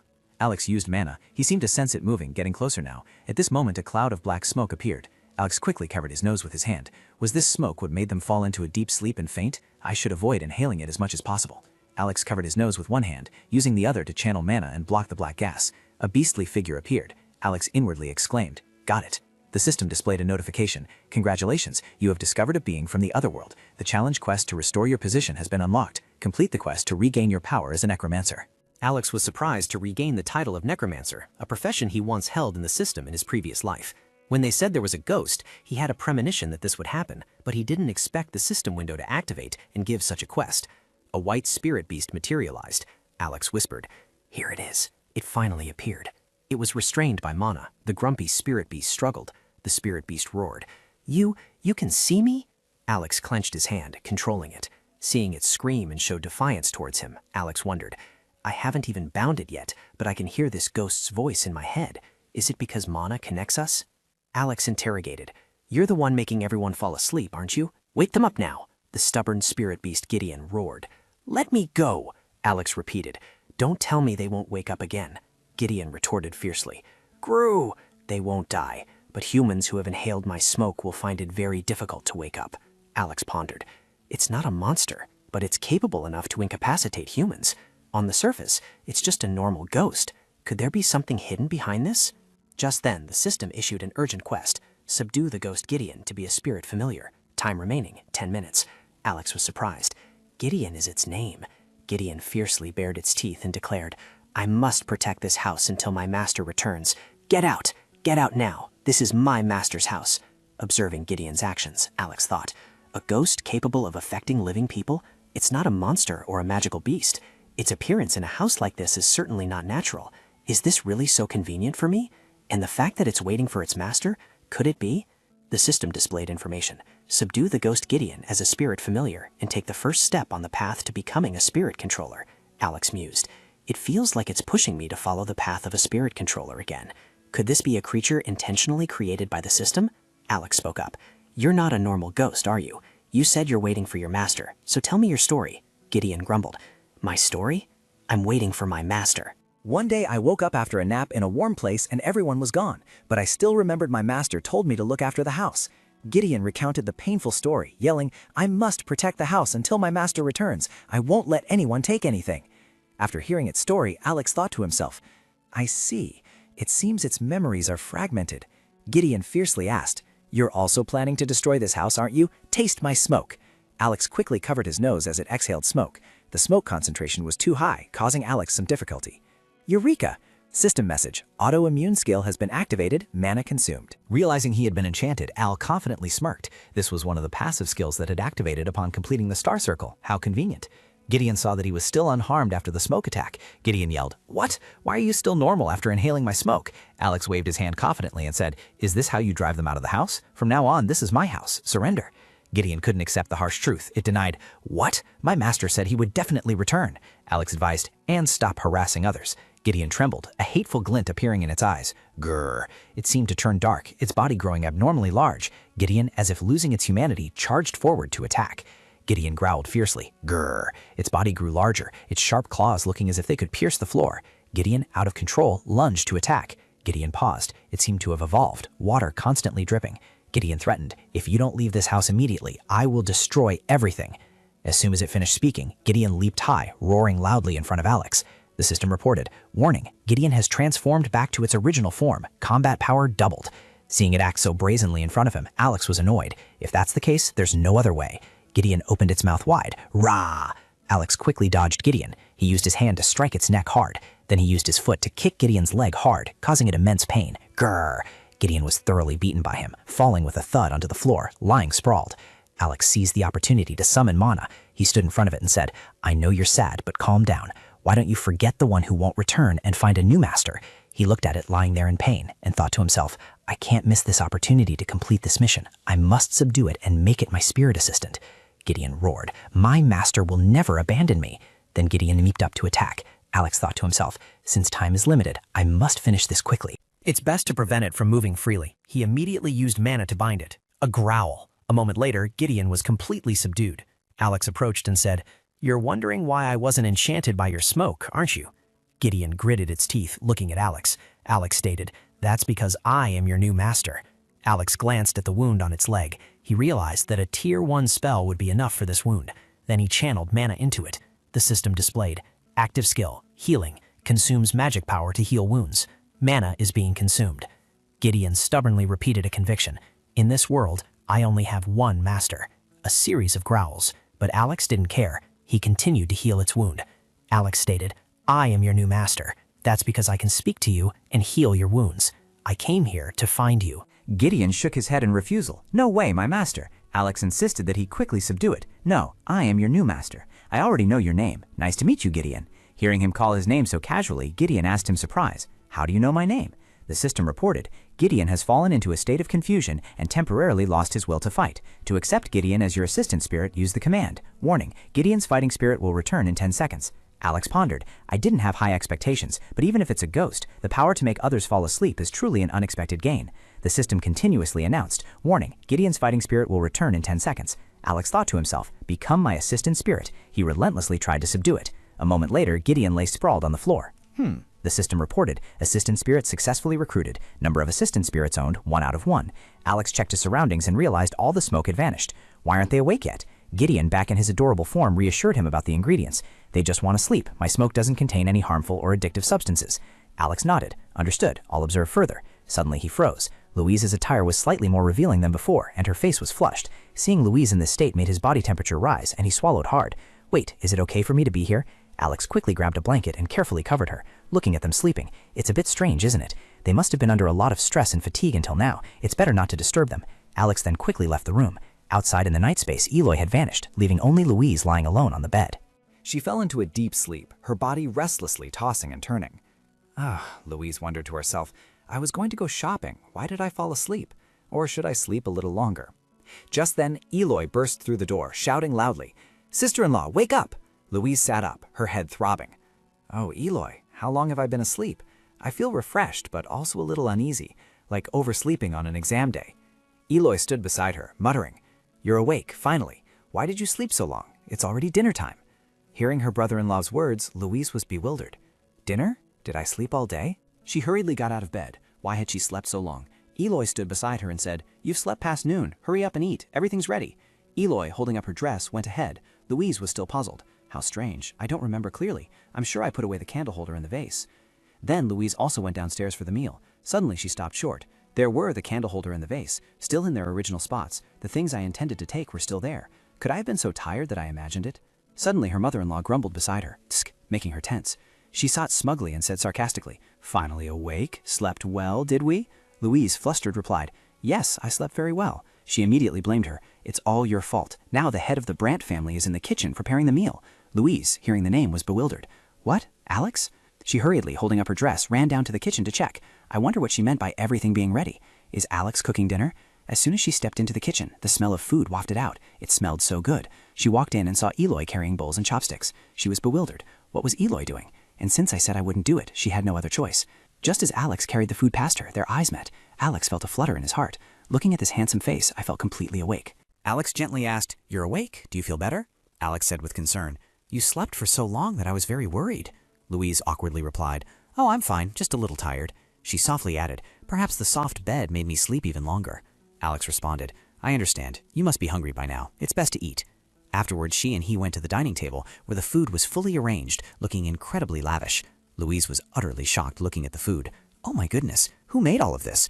Eloy snorted, confidently flexing. "That was me. I boiled the eggs, sliced the tomatoes, and even carried the plates. Alex took care of the rest." It turned out Alex had made the food. Louise looked at him in surprise. "You must have put in a lot of effort, Alex. How did you manage to make all these dishes?" Alex sat down and said, "I once watched someone cook from behind a long time ago and tried to follow along. I don't even know if it tastes good." Louise smiled and said, "It looks delicious. I'll enjoy eating it. Thank you, Alex." Her praise made him a little shy, so he turned his face away, but his flushed cheeks betrayed him. Louise added, "Eloy, you also worked hard. Why would the proud daughter of a duke bother to help prepare? This is truly an unprecedented sight." Eloy crossed her arms and stared. "You're very grateful, aren't you? Then keep making delicious food for me." Louise thought to herself, Eloy wouldn't help without a truly adorable reason. At this moment, the lady walked in, and the atmosphere became tense. Afterwards, they began their meal. Louise looked with delight, feeling touched in her heart to receive such sincerity. "Now I wonder what it tastes like," she thought, then opened her mouth to take the first bite as an appetizer. Louise finished the bite in one go. Eloy, on her side, exclaimed in surprise, "Oh, it's super delicious." The lady next to her was equally surprised. "Alex, you truly have a talent." Louise's eyes were open to Alex's cooking skills. "Oh my goodness, my husband has this skill too? It seems he has a talent for cooking, doesn't it?" Louise happily praised him profusely. "It's truly delicious. I'll eat so much." Everyone praised Alex's cooking, making him a little embarrassed. I'm glad you enjoyed it." Then everyone resumed their meal. Alex became a little subdued, then suddenly stopped. The system displayed, "Congratulations, favorability has increased by 1. Alex was bewildered. He still couldn't believe favorability could increase so easily. Favorability increased? But why? Don't tell me it's because I made dinner. It was just a simple dish, yet her favorability increased so much. It seems the cooking certificate I received from a special quest in my previous life is truly useful. Alex pondered. He felt uncomfortable receiving favorability from another man's wife. He had intended to ignore leveling up, but if he cooked dinner 10 more times, would her favorability increase by another 10? He began listing a series of dishes. Besides pasta, what other delicious dishes can I make? After the meal, they began to have tea. Louise sat next to Alex, looking somewhat flustered. At this moment, Louise's gaze fell upon the lamp and the jar. She mused. "That's what I tried to sell, isn't it? Or was it just a dream?" Louise sighed. "Living in this place where nothing ever happens, why do they say there are ghosts here? If I was slapped and I was sleeping quite deeply, could it really have been a ghost bothering me?"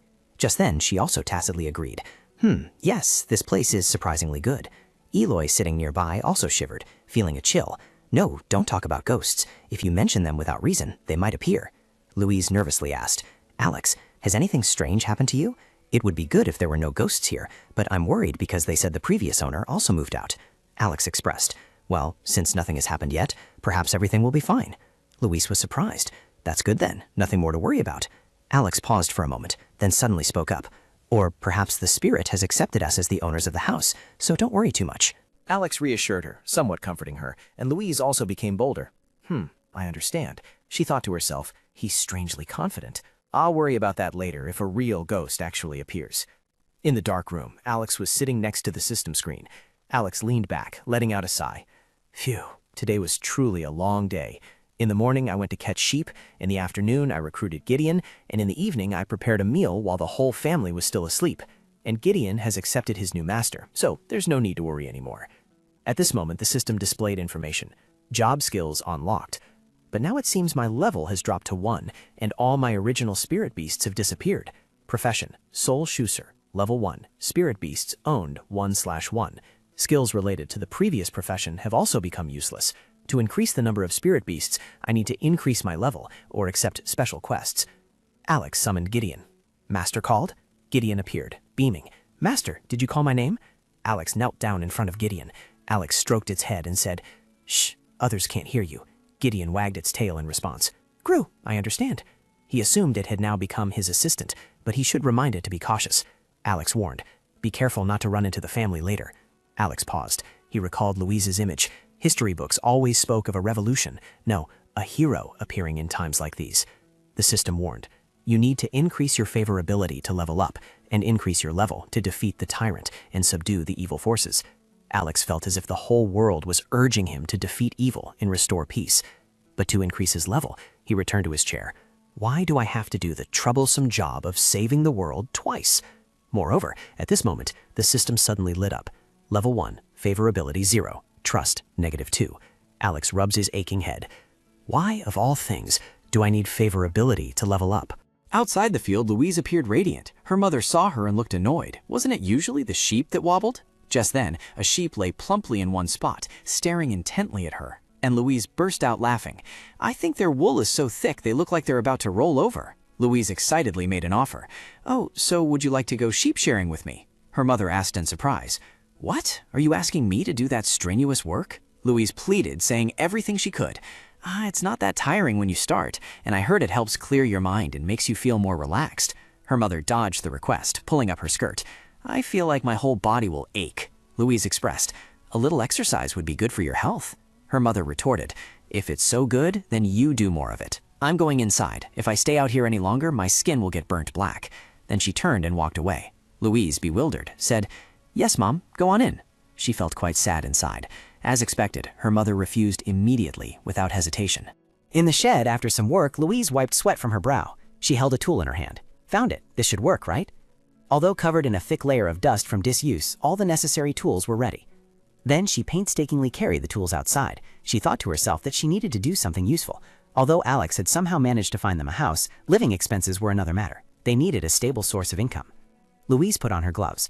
All right, let's give it a try. If it's too difficult, I'll ask for help. The sheep stood staring blankly at her. Baha, Louise remarked. This one seems to be the slowest and gentlest. It was now in her sights. Louise approached to get acquainted first. I won't hurt you, just stand still for a bit, okay? Oh, I won't hurt you. I said it wouldn't hurt, right? Immediately, she took out the tool and with a swift motion ran it straight across its back. Wool fell from it, and Louise burst out laughing. Shearing is easier than I thought. Do I have a knack for this? After that, she continued her work. After a while of shearing sheep, she stretched to relax her muscles. Phew, all done. She picked up the large bag of wool, standing with her hands on her hips, looking at her family's source of income. Just one sheep, and that's quite a lot of wool. This should be enough for now. Then Louise dragged the bag of wool back towards the house. I remember there's a cart in the shed. Just then, Louise ran into Alex, who spoke up. Louise, where are you going? Louise jumped. Oh, Alex. She cheerfully said, Yes, I'm taking the wool to the market to sell. Would you like to come along? Alex asked in surprise, Wool? Did you shear it yourself? Louise replied, Just from one sheep to see if I can sell it. Alex nodded at this, then stepped forward to help her carry the bag of wool. I see. All right, let's go then. Are you planning to leave now? Louise said excitedly, Yes, thank you, Alex. He then casually walked, carrying the bag of wool on his shoulder. Louise walked beside him, touched. It was quite heavy, but Alex carried it easily with one hand. Could this be considered a date with Alex? Suddenly, a loud shout came. To the market? Are you two going to the market? Eloy called down from upstairs. What? Where are you two going? Eloy then scurried down. Louise saw Eloy intending to follow, and she seemed reluctant to have him join. What? Is he planning to come along? No, go back inside. Don't interrupt a couple's date. Eloy ran over and clung to Louise. Let me come with you. I want to go somewhere crowded. It's so boring here, please. Louise struggled internally. How can I refuse her? Louise half invited, half refused. She rationalized. All right, but the market here is quite far from the market in the capital. Are you sure you're okay with that? The streets and goods here are very different. Eloy was bewildered. What, really? Louise's inner thoughts. Yes, go home and wait, you third wheel. Eloy was crestfallen. Is it that different? Louise feigned regret. Yes, that's right. Wait for us at home. Her inner self celebrated. Success, just me and Alex. Afterwards, Louise and Alex started to leave, but Eloy rushed over and separated them. Just let me come with you. It's so boring being home alone. In the end, Eloy insisted on going. Louise seized internally. Damn it. A little while later, they arrived at the market. Louise cried silently. My date. I don't know when I'll get another chance. Eloy clung to Louise. Sister-in-law, why do they display their goods on the street here? Eloy sighed. It's completely different from the markets in the provincial cities. So boring. Louise patted her head comfortingly. That's why I told you before, Head. Next time, just stay home and rest, hey? She observed the market around them. Sure enough, Alex was still carrying the bag of sheep's wool with him. She suddenly glanced at him. Quiet and reserved, he was completely different from Eloy. Anyway, it had been a long time since she'd walked on the streets, and everything looked completely different. A somewhat distressing sight caught her eye, Louise thought to herself. People's faces and expressions looked troubled. Louise was saddened. The people were suffering greatly under the tyrant's rule. Suddenly, Alex spoke up. I see the shop now. Let's take the sheep's wool to sell at that shop. They hurried to the shop. Alex, carrying the sheep's wool, called out, Is anyone in? The owner appeared. Welcome, he said, a surprised grunt escaping him. He looked at them in surprise and said, I didn't expect nobles to come to this humble place. Alex didn't forget the main issue. Excuse me, may we sell sheep's wool here? The owner quickly said, Ah, of course. Let me see the sheep's wool. He began to inspect the quality. Oh, the quality is quite good. I can offer you about 10 gold coins. Louise was bewildered. What? 10 gold coins? She couldn't accept this price. Louise spoke up to bargain. Could you increase it to 15 gold coins? You said the quality was good, didn't you? And we might continue to sell here in the future. The boss was confused. More? 10 gold coins is already a very good price. If you're short on money today, why don't you sell something else? Louise wondered, something else? Louise was startled. What is this? What is he staring at so intently? Louise realized, oh, my hair. He probably likes this too. She was about to speak when Alex stopped her. No, absolutely not, he declared. We came to sell wool, not hair. Previously, at a certain party, noble young ladies competed to flatter her. Madam, your hair is still so beautiful today. When the light shines on it, it sparkles like a halo. Indeed, it always makes me admire it. Louise politely accepted the compliment. Such a lovely compliment. Thank you, everyone. However, one young lady quietly asked, So, about that, could I take a little of your hair? I think it would be perfect if I sewed it onto a bed curtain. Recalling that incident, she stroked her silver hair. It seemed he wanted it too. It truly was beautiful. Her hair had always been admired by many, and some even dared to ask to buy it. Faced with the idea of her hair being used as an object, Louise felt a chill run down her spine. Isn't using human hair as decoration a bit creepy? However, a gloomy look crossed her eyes. Before, she would have definitely refused, but since that woman offered 300 gold coins, she found it hard to resist the temptation. Just as Louise wanted to clarify with him, perhaps she should listen to him explain further, Alex suddenly reached out and stopped her. No, you are not allowed, he said clearly, his face grim. We are here to sell wool, not hair. Frightened by Alex's imposing presence, he stammered. Oh, yes, I apologize. I was rude. Eloy immediately put on a greedy expression. Why not? He's offering 300 gold coins. What's wrong with cutting a little to sell? We could buy something delicious with that money. She was captivated, caressing Louise's hair. Hair grows back, right? He seized the opportunity and chimed in. That's right, you're making a good choice. However, just a little bit probably won't be enough. Alex snapped. I said I'm not selling. Eloy flinched at the scolding, unconsciously letting go of Louise's hair. He looked at her and sternly questioned, Selling Louise's things to buy what? Explain clearly. Eloy panicked. Still selling her hair, I mean the hair itself. Alex didn't relent, reproaching sternly. Even if it were your hair, would you say that? Don't talk nonsense. Frightened by him, she quickly hid behind Louise without hesitation, feeling the atmosphere too tense, a truly terrifying feeling. Seeing this, she flusteredly tried to mediate. Wait, Alex, don't get angry. Honestly, I think so too. 300 gold coins is not a small amount, and hair can grow back. Hearing this, he was utterly perplexed. Don't joke, are you really going to sell your hair? Louise took Alex's hand, gently persuading him. I don't want you to have to worry about all the birthday money. I just want to help a little. Alex, it's true. It's just selling a little hair. It's not a problem, and it won't cause any big trouble. He choked up, unable to utter a single word. After a moment of silence, Alex sadly said, No, that's not necessary. Selling wool is one thing, but selling hair is another. Moved, she looked straight into his eyes. Alex, he said seriously, even if things get harder now. Alex's face suddenly flushed red. He didn't want to be such an incompetent man that he had to sell his wife's hair. Louise was moved, thinking to herself that this seemed unacceptable to Alex. Facing him, she hesitated slightly. Alex, meanwhile, the old man was petrified by this display of affection. You two, please, not in my shop. Just like that, all three left the shop together. At this moment, the system panel popped up.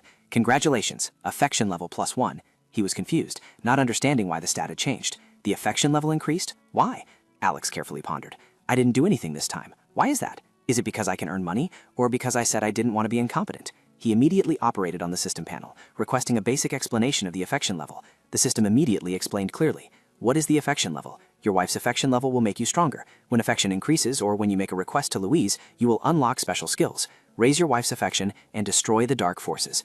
After reading, Alex waved his hand to dismiss the system panel. Of course, that explanation wasn't very helpful. He also wanted to check more thoroughly. He would think about it more carefully when he got home. Next, Alex placed a bag of money into Louise's hand. For now, let's head home. Seeing her about to turn and leave, he immediately moved his feet. Suddenly, Alex called out to Louise, who happily replied, yes. He clenched his hand tightly, trying to stay calm.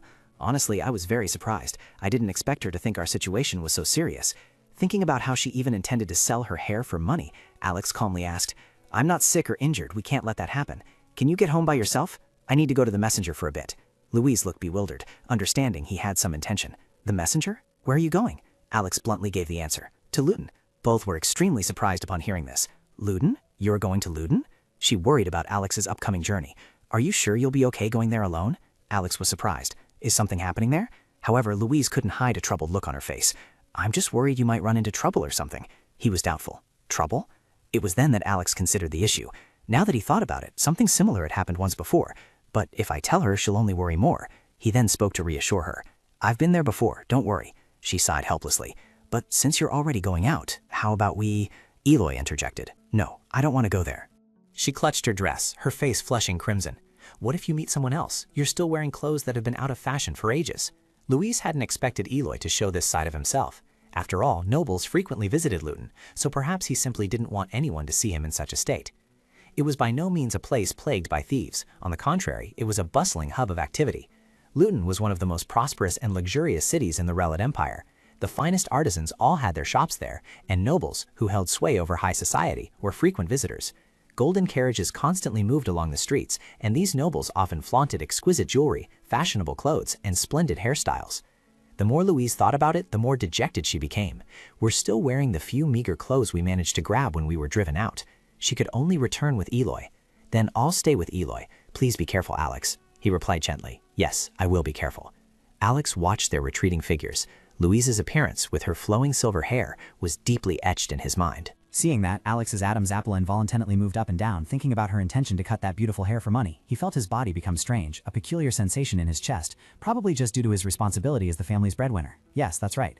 Alex bowed his head in silent contemplation. Yes, this time I'll make sure everyone won't worry about money anymore. Gideon, he immediately appeared from thin air. You called me, master? He then instructed Gideon, keep an eye on my family, don't let them discover you. They are both too conspicuous, I'm worried something might happen to them. Back home, Louise comfortably enjoyed a hot cup of tea. After finishing her tea, she placed the cup back on the saucer. It's almost midnight, when will Alex be back? He should have been back a long time ago. Did something happen? But I wonder if that messenger holds valuable secrets to sell. I wonder what kind of books he reads. Then Louise stood up, placing the book on the table. I've been thinking too much, maybe I should go outside for some fresh air. Under the bright moonlight, she put on a scarf and stepped out into the garden. Alex's words from earlier kept repeating in her mind. As Louise walked, she recalled Alex's words that no matter how bad things got, he didn't want to become a man so incompetent that he had to sell his wife's hair. She mused to herself that she had said she would sell it, but if he hadn't stopped her, she probably would have felt heartbroken too. She didn't care if he came back empty-handed, she just hoped Alex would come home sooner. A sound reached Louise, attracting her attention. She looked over and saw a carriage approaching, the sound of wheels. Someone dressed in valuable attire was driving the carriage, and that person was none other than him, Alex. Alex quickly stepped down from the carriage. Seeing him approach, Louise couldn't help but be astonished. Alex! He walked directly towards her. Alex said something that startled Louise. Louise, why are you out here? She rubbed her face, saying awkwardly, I'm sorry, I just wanted to go out and get some fresh air. I was wondering when you'd be back. Alex immediately understood it was all because of him, and he apologized. My trip was delayed a bit. I thought you were already asleep. She shook her head and replied, It's okay, I was just worried about you. Louise then noticed the expensive carriage. But where did that carriage come from? Alex calmly explained the reason. Everyone looked uncomfortable, so I bought one. I thought it would be difficult to walk to the passenger car every time. At this point, she changed the subject to ask about the trip. Oh, how was your trip to Rudin? Was it smooth?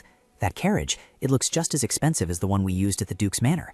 If he really bought it, he must have paid a huge price. Alex gestured towards the carriage and suggested, would you like to go inside and take a look? Hearing that, she awkwardly replied, In the carriage? She wondered. Yes, it seems everything went smoothly, so why does he look so stiff? He opened the door so Louise could clearly see inside. Standing outside, she could also clearly see the scene inside the carriage. Inside the compartment, numerous chests of glittering gold, silver, and jewels appeared. Seeing that sight, Louise was extremely surprised. This whole place is full of gold coins. Looking at the dazzling, colorful chests of jewels, she pointed at one, bewildered, and asked Alex, Don't tell me all these chests stacked here are full of gold coins? He nodded decisively, confirming, That's right. Louise couldn't believe it. We lived comfortably before the Duke's family fell, but this is the first time I've seen such a mountain of gold. At this moment, Alex seriously assured her, As long as I'm here, I'll make sure you never have to worry about money again. Then he gestured towards the treasures in the carriage. Use them as you please. The next morning, as the dawn light filtered through the window, she ordered the servants to arrange the items in the house. Here, put this here. With the mansion's furnishings replenished, she was quite satisfied. Now this place looks like a home for living people, doesn't it, Eloy? She excitedly added, Yes, compared to our old house, this place is smaller, but it's still livable. The two looked at each other, sharing a knowing smile. By the time the sun hung high, brightly illuminating the entire mansion, Louise came downstairs with a troubled mind. I was shocked when Alex brought back a carriage full of gold, but this… And of course, with abundant money, silk dresses and precious jewelry would be acquired.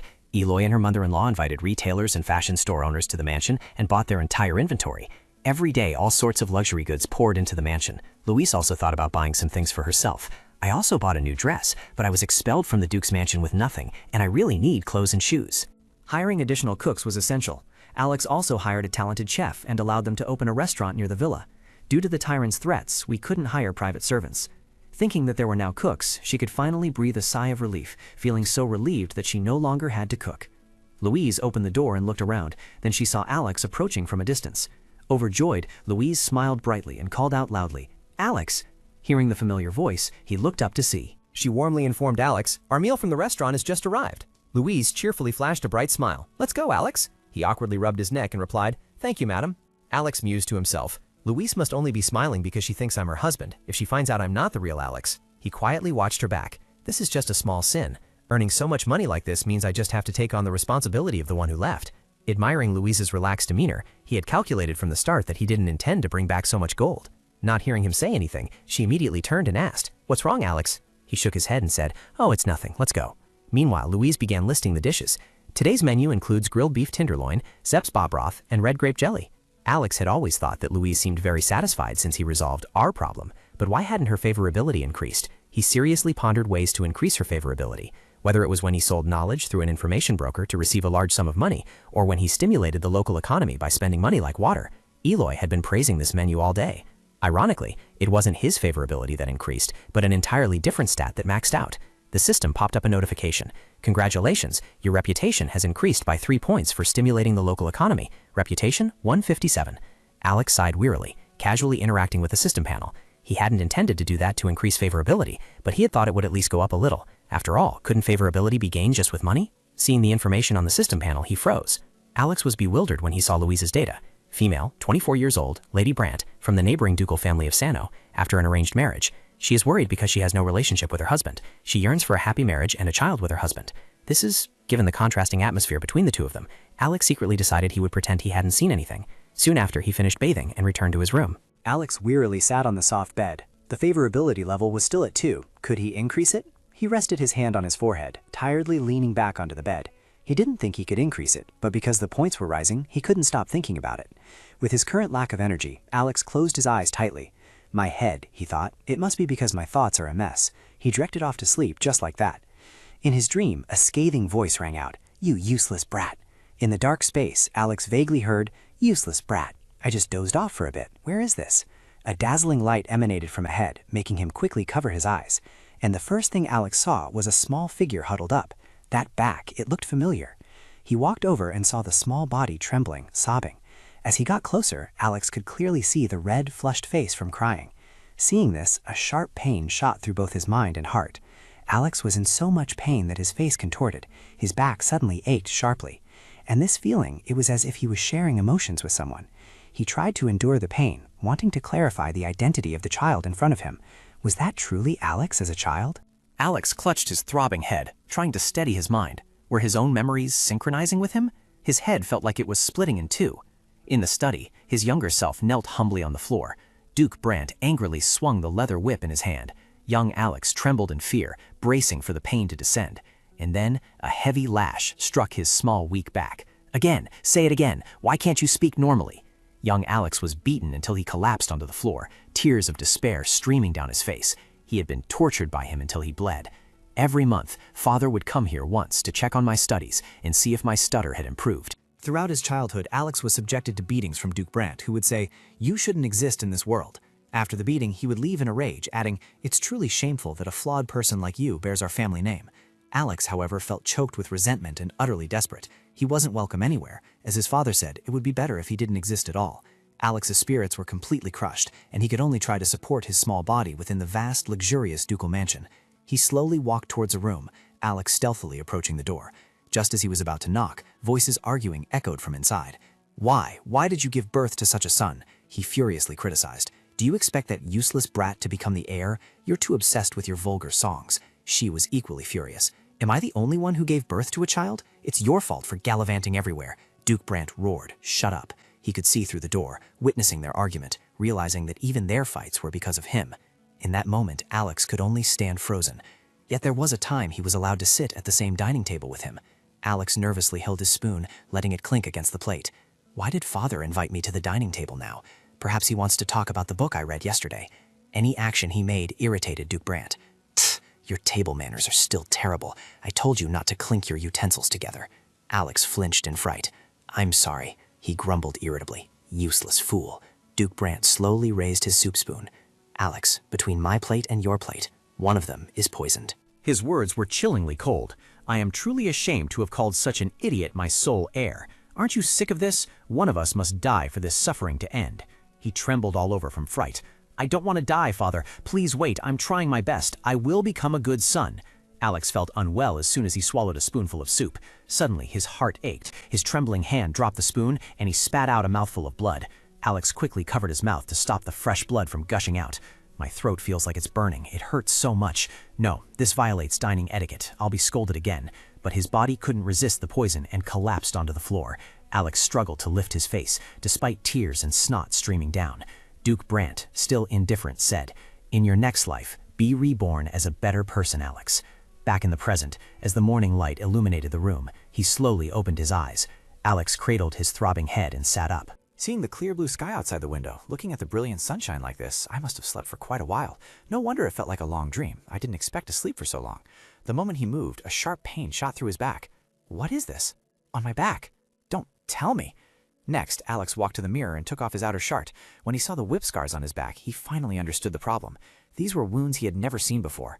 It wasn't just a dream. These were real memories etched deep into Alex's body. Alex gritted his teeth in frustration, exclaiming, "It's unbelievable that he lived with these scars and contempt on his back." Just as he was about to put his shirt back on, a knock sounded at the door. Alex frantically adjusted his clothes and said, "Come in." Louise cheerfully pushed the door open and poked her head into the room. Then she happily opened the door wide. "Did you sleep well? You woke up later than usual today." In front of him, Louise chuckled comfortably. "You're not usually one to oversleep. Is something wrong?" Hearing her laughter, Alex's face gradually reddened. He awkwardly lowered his gaze, muttering, Perhaps I'm just a little tired. Why am I like this? This isn't even the first time I've met her." After that dark and painful dream, it felt like a brilliant ray of sunshine had shone down. She approached him and asked about his health. "Alex, are you feeling better now?" Alex calmly replied, "Yes, I slept very well, so I'm fine. But why are you here?"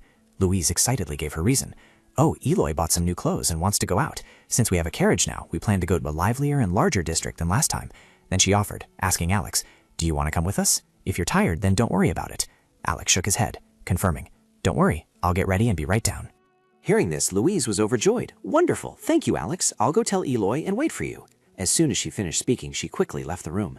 Alex happily watched Louise's retreating figure. By the time the blazing sun hung high in the blue sky, in the bustling street filled with people coming and going, all three of them were strolling together. She clutched the coat she was wearing tightly. It was really cold. Perhaps it was because they had just traveled north. "I'm not even a native northerner of Grand Golly, but it's much colder here than in the capital." Eloy looked around uncomfortably. "Yes, even the atmosphere seems a bit harsh." Alex sadly touched his face. "Nowadays, there's hardly any place in the Empire without barren land. People are so hungry they even dig up wildflowers by the roadside to sell." She lowered her face, telling herself, "I wonder if I can hear any news from the capital or the palace." Louise clutched her coat, looking up at the sunlight. "When I was at the Duke's manor, I learned many things whether I wanted to or not, but now I'm completely isolated from society." She ambled along the road. "I wonder if Prince Jedediah has been found yet." Alex had exchanged information not long ago, but perhaps it was just a pipe dream. Suddenly, Clee noticed a shop by the roadside. "Sister, that hat is so cute." Louise looked in her direction and saw two beautiful hats. "You're right, that hat would suit you perfectly." Hearing that, Eloy excitedly shook her arm. "Let's go inside and take a look, sis. We're super rich now." Louise pushed her head away. All right. What about you, Alex?" He nodded in agreement. "I don't mind. That's why we're out here." And then all three turned and headed towards the shop entrance. Just then, someone's footsteps approached. Marcel's group arrogantly smirked. "Well, look who it is."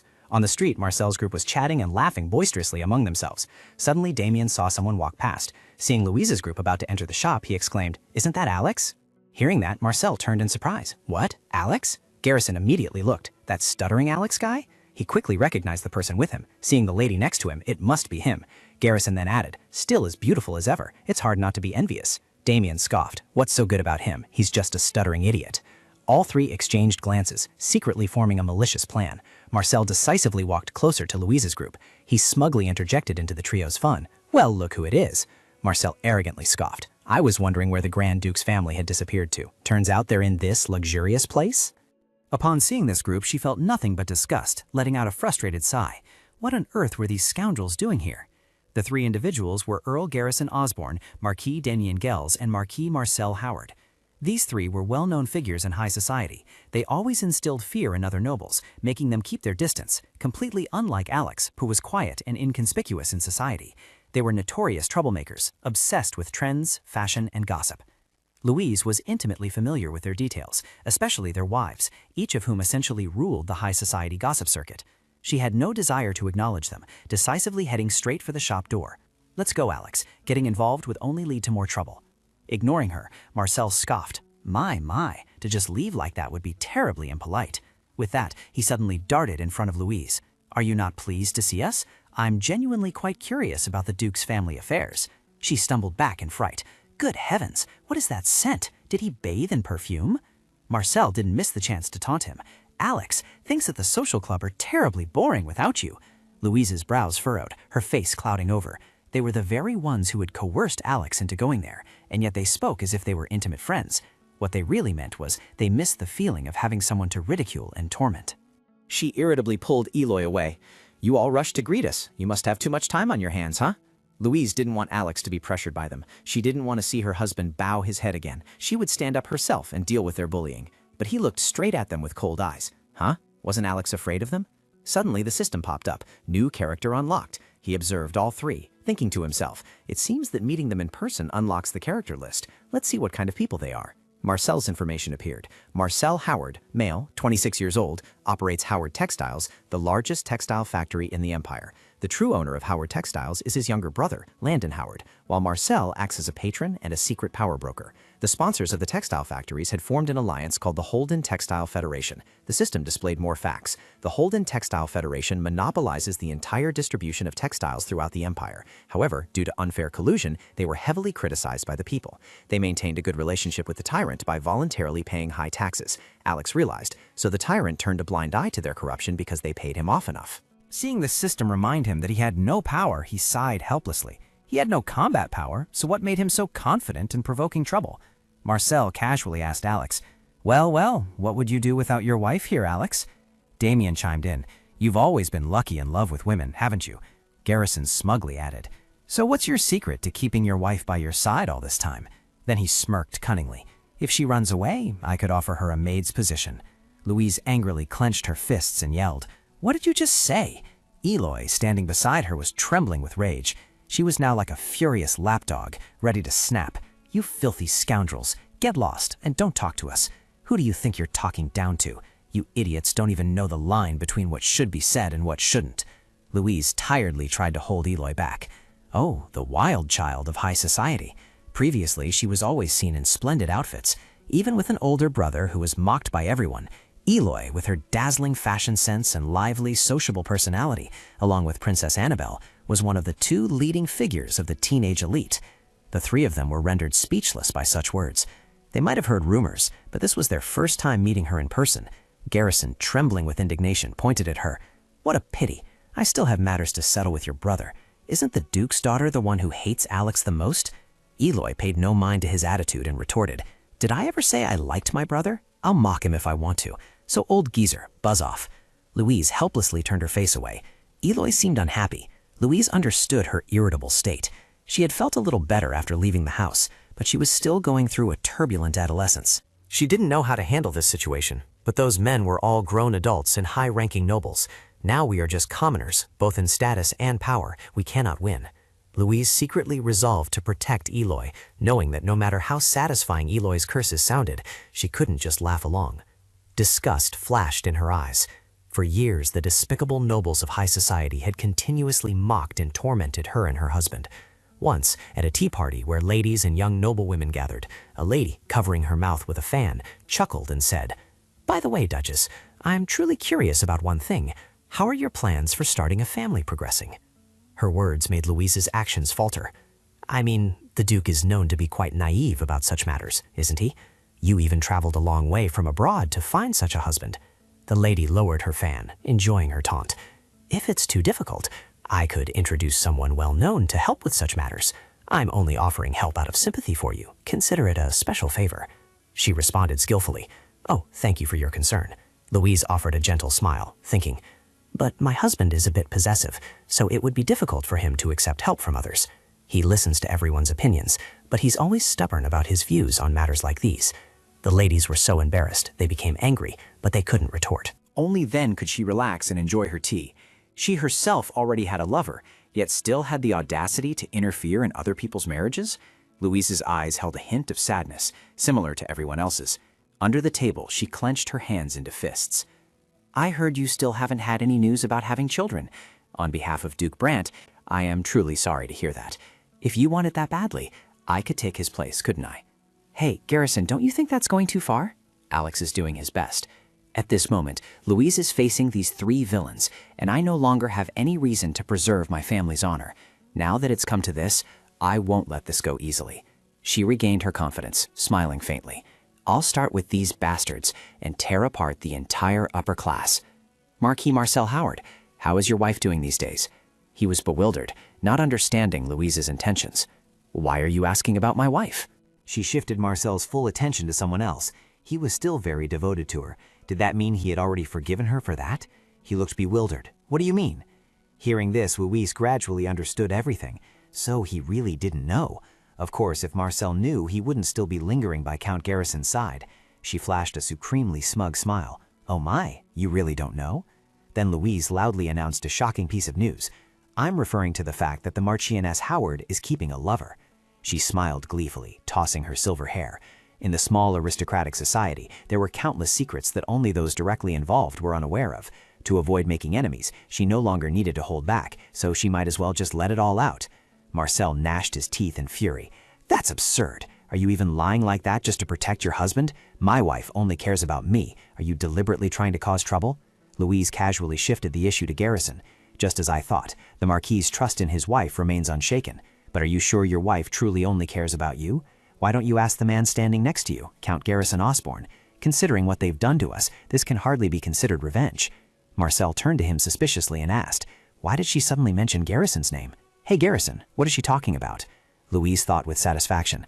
After all the intimate acts you've committed with another man's wife, you truly have nothing left to say, do you? She felt amused and tilted her chin up. Or you could ask Marquis Damien Gels. I'm sure he's the only other person who knows. Seeing Marcel look over, he awkwardly shrugged and replied, That's ridiculous. You're pretending to have a conscience just because you're insulting your husband. Marcel, she's just spouting nonsense. Ignore her. Louise continued to provoke all three. Is it true or false? You'll find out eventually. Garrison retorted indignantly, You crazy woman, where did you get such a ridiculous idea? She didn't want to humor them either. If you don't want things to get worse, stay away from my husband. Leave us alone. Haven't you had enough fun tormenting us? It was frustrating not to be able to retaliate properly. Louise mustered all her courage and shouted loudly, Get out of the way and get lost. Marcel furiously lunged forward, throwing a punch. Why don't you shut your mouth? Seeing Marcel charge forward, Eloy screamed in fright, and Alex suddenly lunged out, punching him away. His punch was so powerful that it sent Marcel skidding across the ground. He sat up, his face bruised and aching. Watching him flex his wrist, Louise hadn't expected Alex to step in. Her eyes widened in surprise as she stared at him. Did Alex just hit someone? As for him, he just felt utterly annoyed. How dare he raise a hand to hit a woman, and someone else's wife at that? He was truly trash, lacking even basic morals. The system panel suddenly popped up. Congratulations, Louise's request has been completed, and a special skill has been unlocked. Special skill, Don't Touch My Wife, Level 1. Even if an enemy with malicious intent tries to harm you, physical damage resistance increases tenfold. Consumes mana when used. Duration, 30 seconds. Duration is directly proportional to mana level and favorability. He silently reviewed the system's information. What is this? Suddenly? Don't tell me. Suddenly, Alex had an idea. What is favorability level? Your wife's favorability level makes you stronger. When her favorability level increases or you obey Louise's commands, a special skill is unlocked. Therefore, increase her favorability level. He seriously considered it for a moment. I see. The skill is activated when Louise says, Don't touch my husband. By the way, isn't this stronger than my original skills? Damien angrily exclaimed in disbelief. Is this bastard crazy? Garrison irritably added, You scoundrel, do you think you can do whatever you want? How dare you hit us? He paid no attention to their words, turning to ask her, Are you okay? Louise stammered in confusion. Yes. Then Alex instructed both of them. It might get dangerous. Please step back a little. Eloy nodded in agreement, pushing her back. Just step back, sis. His face darkened with rage. I'll only overlook it this one time. If you don't want to get punched again, you'd best shut up and leave. Marcel trembled with fear, intimidated by Alex's oppressive aura. Damien scoffed contemptuously. What the hell can someone like you do? Garrison impatiently urged him. Hey Marcel, stop whining and get up. Are you just gonna lie there after being beaten by a weakling idiot like him? Marcel clutched his bruised face and stood up. Wait, but that bastard just spoke clearly, didn't he? Garrison didn't understand what Marcel was saying. What do you mean, spoke clearly? He explained. You idiot, he stutters. Garrison asked irritably. Didn't he just speak normally? Marcel angrily gritted his teeth. No, something's different. I guarantee he spoke clearly. Alex slicked back his hair, looking at the three with clear disdain. Do I have to repeat myself for you to understand? To think that idiots like these are nobles, I can already see the state of this country. He smugly told the two. See, was I wrong? He didn't stutter at all. Damien speculated. He probably just happened to speak clearly this time. Garrison imperiously ordered. I didn't hear clearly. Hey, try saying it again. Alex smirked mockingly. It seems I can't convince them. I'll have to use a different approach. He slowly strode towards the three. From what I saw earlier, you have a bad habit with your hands. Alex relentlessly pressured Marcel. I think I need to fix that habit before I leave. Marcel awkwardly stepped back. What did you say? He directly stepped on his hand. Marcel screamed in pain. Damien couldn't watch anymore and rushed forward. You bastard, do you want to die? Alex caught him with just one hand. Damien was terrified. What? Lifted into the air by him, he screamed in panic. You, let me go! Alex cheerfully granted Damien's request. If you insist. He let go, letting him fall and roll on the ground. Damien angrily jumped to his feet. You lunatic, do you think you can get away with that? Garrison arrogantly walked up to Alex. Do you think we're afraid of someone like you? You pathetic excuse. How interesting. Go on, do it again. He pressed his advantage, poking Alex's shirt provocatively. After all, we can make someone like you vanish without a trace. Alex thought to himself, if this counts as an attack, should I try activating this skill to test it? The system immediately activated the skill. Special skill, don't touch my husband. A surge of energy flowed into his body, completely different from using other basic skills. It was warm and very pleasant. As Garrison arrogantly pushed him, thinking, even if you resist, it'll be useless. As he was stunned to realize he couldn't push. What? It felt like a wall had just been erected, or was he imagining it? Garrison angrily clenched his hand into a fist. You insolent bastard. We'll let you leave in silence after you've taken a few hits. Alex noticed his actions. The favorability or skill level was still low, so the duration was too short. Now that the skill was deactivated, he felt truly empty. Garrison indignantly cracked his wrist, gritting his teeth. You'd best prepare yourself. When he threw a punch, Alex lightly dodged the attack. Garrison couldn't stop in time and stumbled forward. You dare to dodge? Are you afraid of pain? He casually scoffed. With skills like that, you think you can hit me? Hearing that, he furiously intended to continue his attack. What? This arrogant bastard? Alex immediately caught Garrison's punch. Then he directly delivered a blow to his calf. A sharp pain shot through, and Garrison's face immediately contorted. And then he was thoroughly beaten by Alex. Damien spoke up in confusion. Is that really the idiot Alex? Marcel was utterly terrified. No, I can't believe it. At this moment, he began to provoke Marcel. Long time no see, so I intended to greet you in a friendly way, but it seems that won't work. You have that, don't you? Make that bastard kneel down, just like we used to. He felt it was reasonable and quickly adjusted his clothes. Next, Alex pulled out a knife hidden in his shirt. Louise saw the object in his hand and shrieked in alarm. Ah, a knife! They're pulling out weapons? Eloy was equally panicked. What? That's real! She casually grabbed a stone from the roadside. Eloy then decisively threw the stone, yelling, You filthy bastard! The stone hit Marcel directly in the face. Annoyed, he held the rising bump. Are you crazy? She angrily yelled back at Marcel. You pulled out a knife first! Meanwhile, after knocking down Garrison, Alex looked over at the others, unaware that Damien was slowly approaching from behind. He walked closer, slowly, hiding a sharp knife behind his back. While Alex was still focused on Marcel, thinking, she's crazy, Damien gritted his teeth and advanced. He was soon close to him. Louise saw this and was utterly terrified, realizing there was a knife. She realized Alex was completely unaware that someone was stealthily ambushing him. Louise gritted her teeth and silently made up her mind. I don't think Alex sees it. No, this is too dangerous. She quickly lifted her skirt and ran towards him. Damien, radiating murderous intent, gripped the sharp knife. She lunged forward and pushed him away. Alex, danger! In the carelessness of the moment, the knife accidentally cut Damien's hand, drawing blood. Hearing that sound, he immediately turned to look at her, Louise. Alex's attention completely fell on her arm resting on Damien. Seeing that she was still holding on, he roared furiously. What is this? Damien angrily wanted to shake Louise's hand off. Let go, you bitch! However, he couldn't stand the struggle. Seeing Louise's hair being grabbed and yanked hard by him, Damien decisively reached out his hand. He screamed in horror like a chicken being slaughtered as Alex choked him. She watched in shock as Damien was choked until he couldn't breathe. Louise frantically shouted to stop him. Alex, he'll die if you keep this up. Stop it! Hearing that, he was startled and couldn't believe it. But Louise said, This bastard just... And then her face fell, tears streaming down. Alex felt helpless, unable to do anything more. Then he decisively threw Garrison towards Marcel and the two crashed into each other.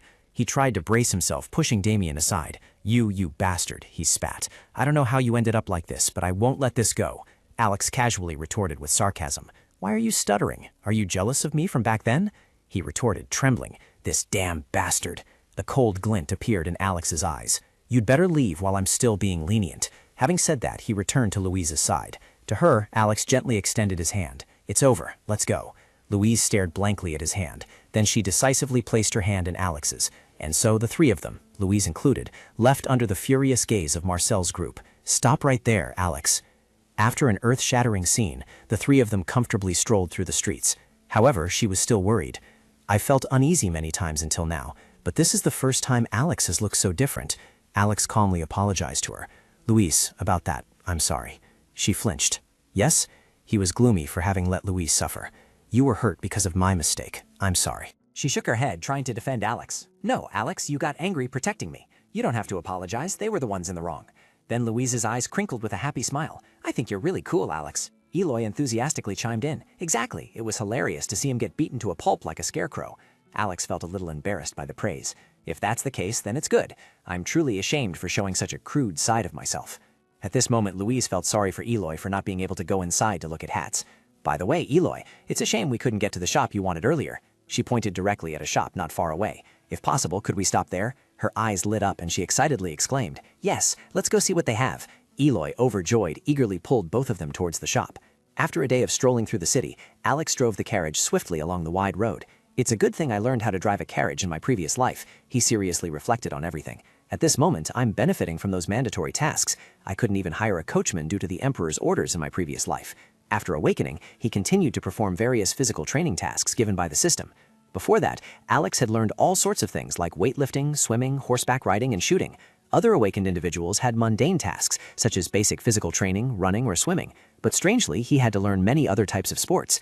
As Alex drove the horses, his thoughts wandered. Anyway, the whole family seems very surprised. If I'm questioned about this, perhaps I should confess. He silently made up his mind. I don't intend to deceive them for long, but now it's time to tell the truth. Alex carefully considered another matter. If they found out he wasn't her husband, they would surely kick him out of the house. That's right, someone like him, who had lived alone since childhood, having feelings for them, that was impossible.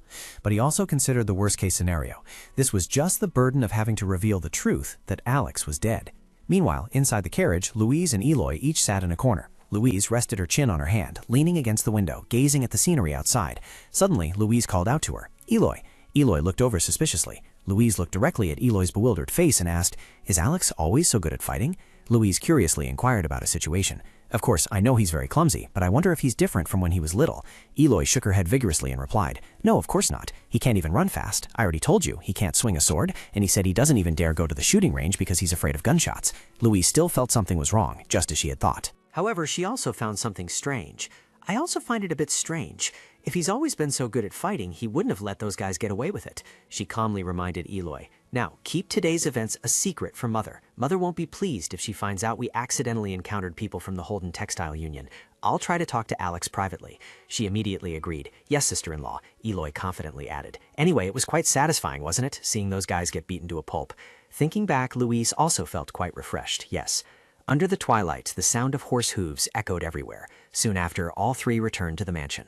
Behind the bedroom door, her voice called out, Alex. Louise gently took Alex's hands. Are you all right? You seem unharmed, but are you overexerting yourself? Alex awkwardly replied, I'm truly fine. I'm more worried about you, my dear wife, for having to go through such things. But when Alex recalled the scene of her gritting her teeth and holding on to him, his heart ached. Suddenly, Louise spoke. But how are you so good at fighting? I never knew you were that strong. Her words roused Alex from his thoughts. He was flustered and didn't dare answer directly. I also thought you'd be curious about that. In the spacious room, the twilight shone through the window. Of course I expected you to wonder about that. Alex flinched, his lips slightly parted. He gathered all his courage to explain. I'm also quite confused about the things that have been happening to me lately. I don't even know how to explain it to you. Then Alex calmly stated, It's a long chain of unimaginable events. Among them, the biggest change is how much I've changed. Louise sadly understood the situation. So even Alex has undergone changes that he himself can't fully comprehend. He must have felt incredibly confused by such a sudden turn of events. She stepped closer to him. I don't fully understand this situation either, but what's certain is... Alex silently only dared to nod. Louise then speculated. Do you mean you're becoming stronger? She gently reached out her hand. At first I thought perhaps you had deceived us, but there was no reason for that. If you possessed so much power, you would have revealed it before losing everything. Louise's hand reached up to touch Alex's face. You've been suffering for years now. She tucked the stray hairs behind Alex's ear. That's why I thought perhaps you had become strong thanks to something. Louise looked at Alex fondly. Just as your way of speaking has changed, perhaps your body has changed for some inexplicable reason, right? Seeing her withdraw her hand, Alex couldn't hide a sadness. If I hadn't tried to deceive you, or even if I had been deceiving you all this time, just telling you the truth would have been enough. Alex confessed his feelings frankly. Yes, I've changed, as you've seen with your own eyes, my love. Louise was surprised. How did that happen? Alex awkwardly avoided her gaze. I'm still trying to figure it out. Something about it doesn't feel quite right. Louise was bewildered. Something's not right? She worriedly imagined receiving a kiss on the arm or being struck by lightning. Since it's a special ability, the way he acquired it must also be very special, right? Then Louise asked Alex directly, is it an ability you had to trade your lifespan for, or something with serious side effects? He answered seriously, of course not. I understand you're also very surprised. I was worried you would be concerned about it, my lady. However, she still couldn't stop worrying. No, you must have been much more confused than I am. As long as you're okay, I'm okay too. Louise rubbed her hands together. It's just that you've changed so much. Can you really endure it? Of course, Alex was also very handsome, strong, and in good physical condition. He simply avoided strenuous activities for unknown reasons. Alex waved his hand, trying to explain. Fortunately, as time passed, I'm adapted quite well, so I'm fine now. Hearing that, Louise breathed a sigh of relief. I understand. That's fine. Now I can rest assured. If you later find the reason behind your change, could you tell me? Alex immediately nodded in affirmation, saying he would. Feeling at peace, she wanted to turn and leave. Well then, I'll go now. I'm sorry for keeping you when you must be very tired. Get some good rest. Louise left the room, closing the door tightly. Only Alex remained in the room. He couldn't possibly say it, that the real Alex was dead, and the person standing here wasn't her husband. He tiredly supported his forehead. If only she had pressed him, asked him who he was, if he was truly her husband, he might have told her the truth. Recalling Louise's sorrowful expression, there wasn't a hint of doubt in her eyes. It made sense. With the same face, it was hard to think he was someone else. The original Alex's personality and his were completely opposite. Why did it have to be Alex, among all people, just because their appearances matched? Or was it so he could avenge Alex? But why was favorability important in all of this? On the system panel, the status of the cold, newlywed husband, level 1, affection 2, experience 0. To increase level, one needed affection and experience. The person who deserved Louise's affection should have been the dead Alex. He clenched his fist, calculating silently, but she still seemed to love Alex. Suddenly, a system sound rang out, drawing his attention. To advance to level 2, you need to reach affection 3 and experience 30. Quickly gain favorability and experience to level up. This damn system, it's driving me crazy. The silent night fell upon the lush green forest. A luxurious carriage rolled through this forest. Inside the carriage sat none other than Marcel, Damien, and Garrison. He was still furious about being beaten that morning. This was the first time in his life he had suffered such humiliation. It was absurd, someone like Alex to him. Marcel's face clearly showed bone-deep resentment. Absurd, no way. Is that fool really Alex? Damien and Garrison both paid attention to his words. Garrison also couldn't hide his irritation. We can't let this go. If we let it end like this, that bastard will think we're a joke. He angrily uttered provocations, and so did his wife and sister. How dare they insult and mock us? The fire of anger in Marcel's heart completely flared up. It was so frustrating and unbelievable that he couldn't even land a single blow on that man. And then, that disrespectful woman. He recalled Louise's taunting expression. Oh dear, it seems you don't know this. Marchioness Howard has a lover. Marcel bit his finger, shaking with rage. Julia has a lover? How ridiculous, but I can't ignore this uneasy feeling. Damien touched the wound on his neck. I think it's best to report this to the Emperor. Garrison couldn't swallow this humiliation. What should we say, that Alex beat us to a pulp? He clearly understood that this humiliating incident couldn't be revealed. Of course, this was shameful enough that we'd rather hide it, but his power was no joke. If we let him run rampant like this, Marcel waved his hand, refusing to tell the story. Who would believe that? After all, it was Alex. They would just think it was a joke and laugh at us. Damien pondered for a long time. That's true, but he clenched his fists, unwilling to accept it. Damn it, how should we get revenge for this humiliation? Ah, there's a way. Suddenly Marcel had an idea, smiling smugly. Ah, there's still a way, and we don't even need to get our hands dirty. After all, we are known as the elegant gentlemen of the Fashion Alliance. In the shadows, he flashed a cunning smile. You've picked the wrong person to mess with, Alex. Meanwhile, in her private room, Louise lay comfortably on her bed. However, she couldn't fall asleep. He no longer stuttered and moved more naturally than before. How much had Alex really changed? Louise lay on her side, lost in thought. His timid demeanor had vanished, replaced by a somewhat cold attitude. The habit of concealing his entire body, as if hiding himself, was gone. Either he no longer cared, or he didn't feel the need to, as he no longer minded being shirtless. As she was thinking, drowsiness overcame her. It seemed only his appearance remained unchanged. Do people usually change so much after returning from the dead? Louise closed her eyes, gradually drifting off to sleep. Anyway, everything was fine. Alex was still Alex. He hadn't changed for the worse. Yes, that's what Alex wanted. So why did she feel so uneasy deep down? He even seemed like a completely different person. Was that really Alex? The next morning, warm sunlight enveloped the mansion. On the lush green lawn, a basket of delicious pastries was opened. She happily enjoyed a generously filled pastry. This chef wasn't bad at all. Eloy excitedly cut a large piece of pastry, exclaiming, "Delicious." Louise chuckled, poured a glass of fruit juice. "I brought some sandwiches. Just eat slowly, Eloy." She turned to ask him, "Is the food to your liking, Alex?" He smiled gently, delighted. "Yes, it's very delicious." Suddenly, Louise noticed the sandwich in his hand. Huh, Alex is eating a beef sandwich? How strange. She recalled everyone's preferences. The family's sandwich preferences were, her mother-in-law liked grilled salmon, Eloy liked meat-filled sandwiches, and Alex always ate chicken sandwiches. It had always been that way. Louise reached into the basket for the last sandwich. "That's why I prepared them that way." But she couldn't understand why he didn't take the sandwich according to his preference. Had his taste even changed? Alex noticed Louise was always looking at him. Is something wrong? She shook her head, denying it. No, nothing. Even my appetite has changed a lot. So what? But Louise still happily took a big bite. Perhaps in the future we can change many more things together. As time passed, when night fell and only the twinkling stars remained above, he returned to his room, clenching his fists. Alex stared at his fist. Perhaps it was because this wasn't his original body, his movements seemed sluggish. Recalling the punch he threw that day, he had assessed his strength based on his original physique, but it wasn't even half that. It was good that those guys have no skills, but Alex abruptly stood up, silently making a decision. He looked solid, but his fundamental foundation was too lacking. He could instantly increase his physical strength by using mana, but if his stamina was weak, he wouldn't be able to sustain it for long, even with mana or skills. He coldly called out the system. "System, I will start with the basic stamina quest." The system panel displayed the quest. Beginner Strength Enhancement Quest. 50 sit-ups, 50 push-ups, 5-kilometer run, 5-kilometer bike ride. After reviewing the quest, Alex began to warm up his body. Is this all for the beginner level? Quite easy. His private room vanished and he was transported to a space within the system. This way, I'll be able to strengthen my stamina every day. Louise quietly walked down the spacious corridor. She then pressed her ear against a door, listening for sounds outside. Hearing no sound, Louise was thrilled. Great, she thought. Everyone's asleep. No one will bother me. Next, she happily ran down the stairs. After grabbing a bottle of wine and some late-night snacks from the kitchen, Louise was extremely excited. Since we'd had a tiring day, she mused, we should share some intimate wine together, shouldn't we?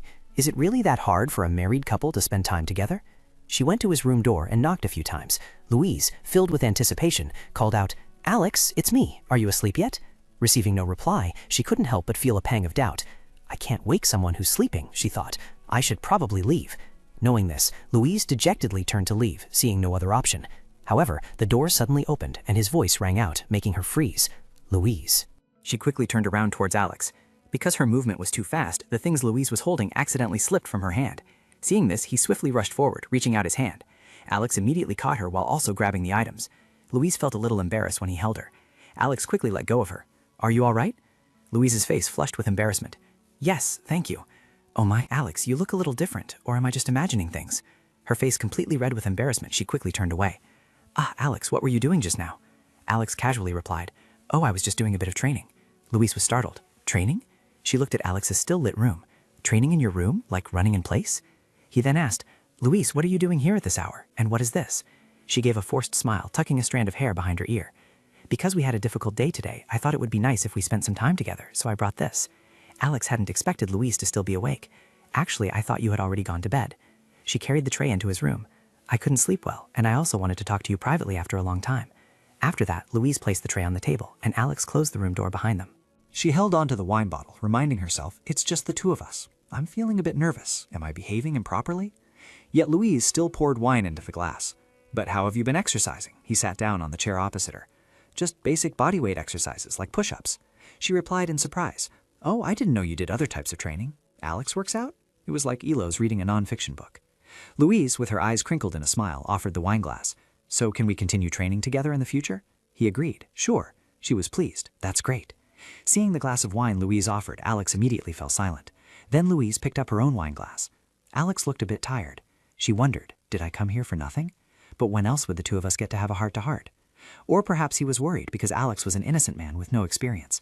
She calmly offered an idea. So can we go horse riding together now? He looked bewildered. What? Louise immediately explained. I was a bit disappointed having to ride alone because you had difficulty with horse riding before. She swirled her wine glass, looking shy. Actually, I feel jealous when I hear about other couples. You didn't do it on purpose, so I couldn't express my disappointment, but... Louise casually raised her glass towards Alex. Shall we toast? He was awkward, not knowing what to do. However, Alex could only clink glasses with her. Once done, he retrieved his wine glass.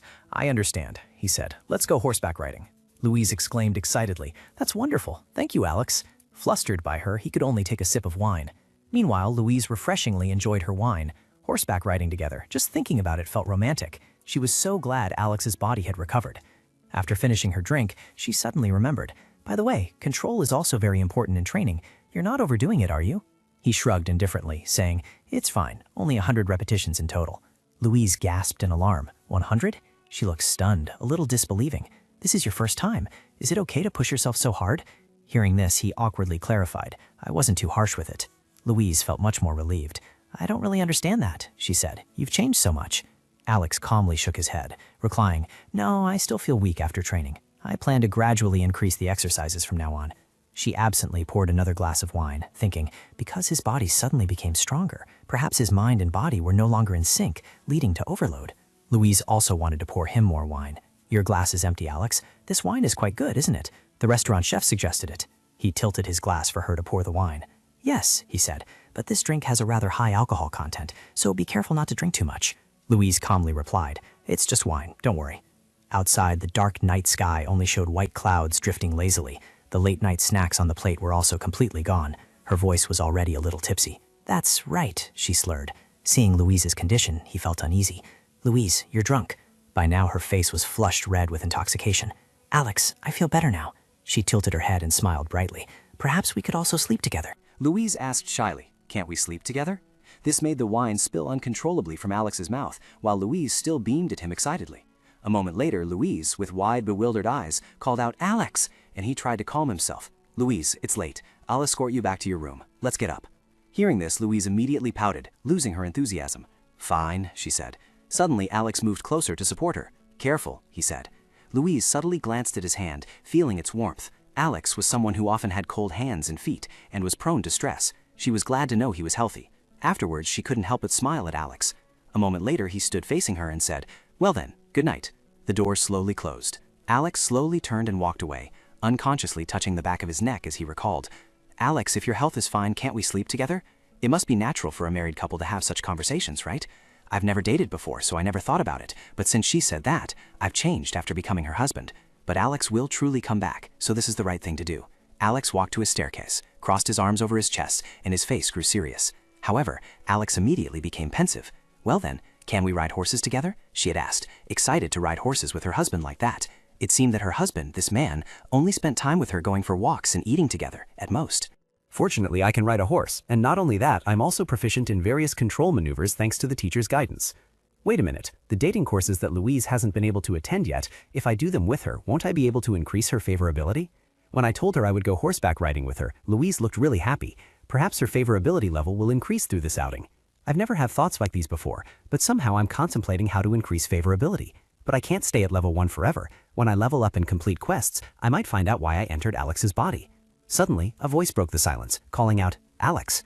Upon hearing it, he quickly turned towards the direction of the sound. A foot wearing a tall boot slowly approached. Louise appeared in a fresher outfit. She slowly spoke. Sorry for making you wait. Let's go. Going horseback riding with you like this, I've really been looking forward to today. Seeing this, Alex couldn't help but become flustered, his cheeks flushing red. Meanwhile, Louise kept waving her hand. Alex, is something wrong? Then he slowly regained his composure. It's nothing. Let's go. Immediately, Louise, who was standing before him, quickly vanished. The system simultaneously announced, Mission started. Successfully complete the first horseback riding date and accompany Louise. Mission reward, affection +1, experience +10, trust +3. The scene shifted to a small house in the forest. Alex steadied Louise, who was sitting on the horse, with his hand. She showed an excited expression, pulling on the reins. Looking at this vast natural scenery makes me feel so refreshed. Alex was stunned. Louise saw him skillfully mount another horse, focusing on controlling his mount. The sight before her struck her. Louise, wide-eyed and open-mouthed, thought, "Alex, you can ride that fast?" He said he was practicing, but could the effects be so noticeable so quickly? Or perhaps it's because he's observed and learned so much until now. At this moment, Alex glanced at her slightly. "Shall we set off now?" Hearing this, Louise felt a touch of happy wonder. Spending such wonderful time with her husband was like a dream. Meanwhile, Alex seemed to have another agenda. Louise must surely be moved by today's horseback ride. Just riding around wouldn't be enough to change her. Perhaps the reward was so generous that the conditions for success had to be this challenging. What should I do to sway her? First of all, this is my first time dating someone. It will be much easier than defeating a boss with my current progress. Louise isn't a monster, but the fact that she's my main target is pretty much the same. That's right, let's just consider Louise a gang boss. No matter how powerful a magical creature is, there are always loopholes and weaknesses. If I can find her weakness, I can capture the objective. She's truly happy just being out together. Could that be one of the things she wants to do with her husband? I just need to do things like this, one by one, to increase her favorability. Alexis's inability to accomplish certain things stemmed from his mana source. Alexis Nam, 23 years old, dupe of the Bren family, was a man of unparalleled beauty whose handsomeness was second to none. He committed suicide by drinking poison. Special note, after his dying breath, his soul wandered to another world and mistook his mana for a disease. He was always cautious in his behavior, fearing that his mana would erupt from his body. There must be many things Louise wants to do.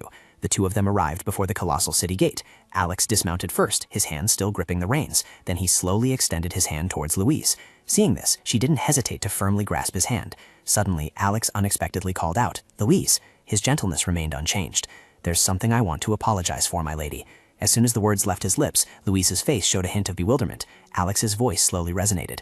"I apologize for not being able to fulfill my wife's wishes sooner." These words made Louise's cheeks flush crimson, her eyes wide and mouth agape. Then she slightly bowed her head. "No, Alex, you didn't mean to." Even now, I'm only happy when I can have a normal date with Alex. Hearing this, Alex couldn't stop the flow of his thoughts. He felt a strange, familiar sensation, as if he had seen this scene before. But more than that, his attention kept continuously gravitating towards her. At this moment, Louise, standing next to the brown horse, added, "Of course, I often felt disappointed during that time, but now I know how precious it is just to be alive and healthy. Enduring a date is much better than not having you by my side, isn't it?" Alex's expression darkened slightly as he inwardly lamented, "Oh no, should I be by Louise's side, standing here as her husband?" He then said, "I thought it would be better if I wasn't by your side." Upon hearing this, Louise immediately broke out in a cold sweat, feeling utterly bewildered. Meanwhile, Alex remained lost in his thoughts. Should I really say that? Do I have the right to speak freely on behalf of Alexexia's feelings? But I think I know Alexexia's true feelings, an emotion surging from deep within, urging me to speak up right now, precisely at this moment. He then said, "I hope you will live a much better life than being the wife of someone like me." As soon as the words left his mouth, Louise's mood dipped slightly. "You think so?" she asked. "Never mind. Let's go." "Today I'll do everything you want, right?" Both of them talked to the chubby man. The street was incredibly crowded now. They linked arms and walked through the crowd. Suddenly, Louise pointed ahead. "Can we have some cotton candy?" The vendor happily greeted them. "Welcome, customers." Louise immediately held up 2 fingers. "2 cotton candies, please." Immediately, the vendor put on a cheerful face and said, "I'm giving you the biggest ones especially. You two make such a beautiful couple that you stand out from afar," which delighted Louise. "Thank you. This is yours, Alex." Seeing this, Alex thoughtfully stared at the snack in his hand and began to ponder. Cotton candy. When was the last time I ate it? Beside him, Louise suddenly nudged Alex's hand. "Eating cotton candy in a place like this is truly fun, isn't it? Here, Alex, try some." She didn't hesitate to put a piece into his mouth. Alex quickly opened his mouth and took it. Louise couldn't help but laugh happily. "Here, Alex, try some." He nodded in agreement. "Okay, it's very sweet." After that, both of them, holding their cotton candy, continued to move and sat down on a stone bench, enjoying their time together. As dusk fell, they both went to the beach for a romantic boat ride. In the evening, Louise stood on the shore, gazing into the distance, her eyes fixed on the deep blue sea. As she gazed, Louise recalled a few things. It was the first sincere remark she had heard from him since he attempted suicide. I thought it would be better if I wasn't by your side." Of course, at first, she felt betrayed, thinking he was abandoning her. But now, hearing him say he wished her to live a better life, it felt like her chest was aching. He truly didn't understand her feelings at all. Suddenly, Alex came up from behind and called, "Louise, let's get ready to go home." She agreed without hesitation. "Yes, let's go home now." At the same time, Alex suddenly became a little pensive. He looked at the girl in front of him. Why? Why hasn't her favorability increased at all today? She certainly looks very happy, but the quest window remains unchanged. Is it really that hard to even gain one level?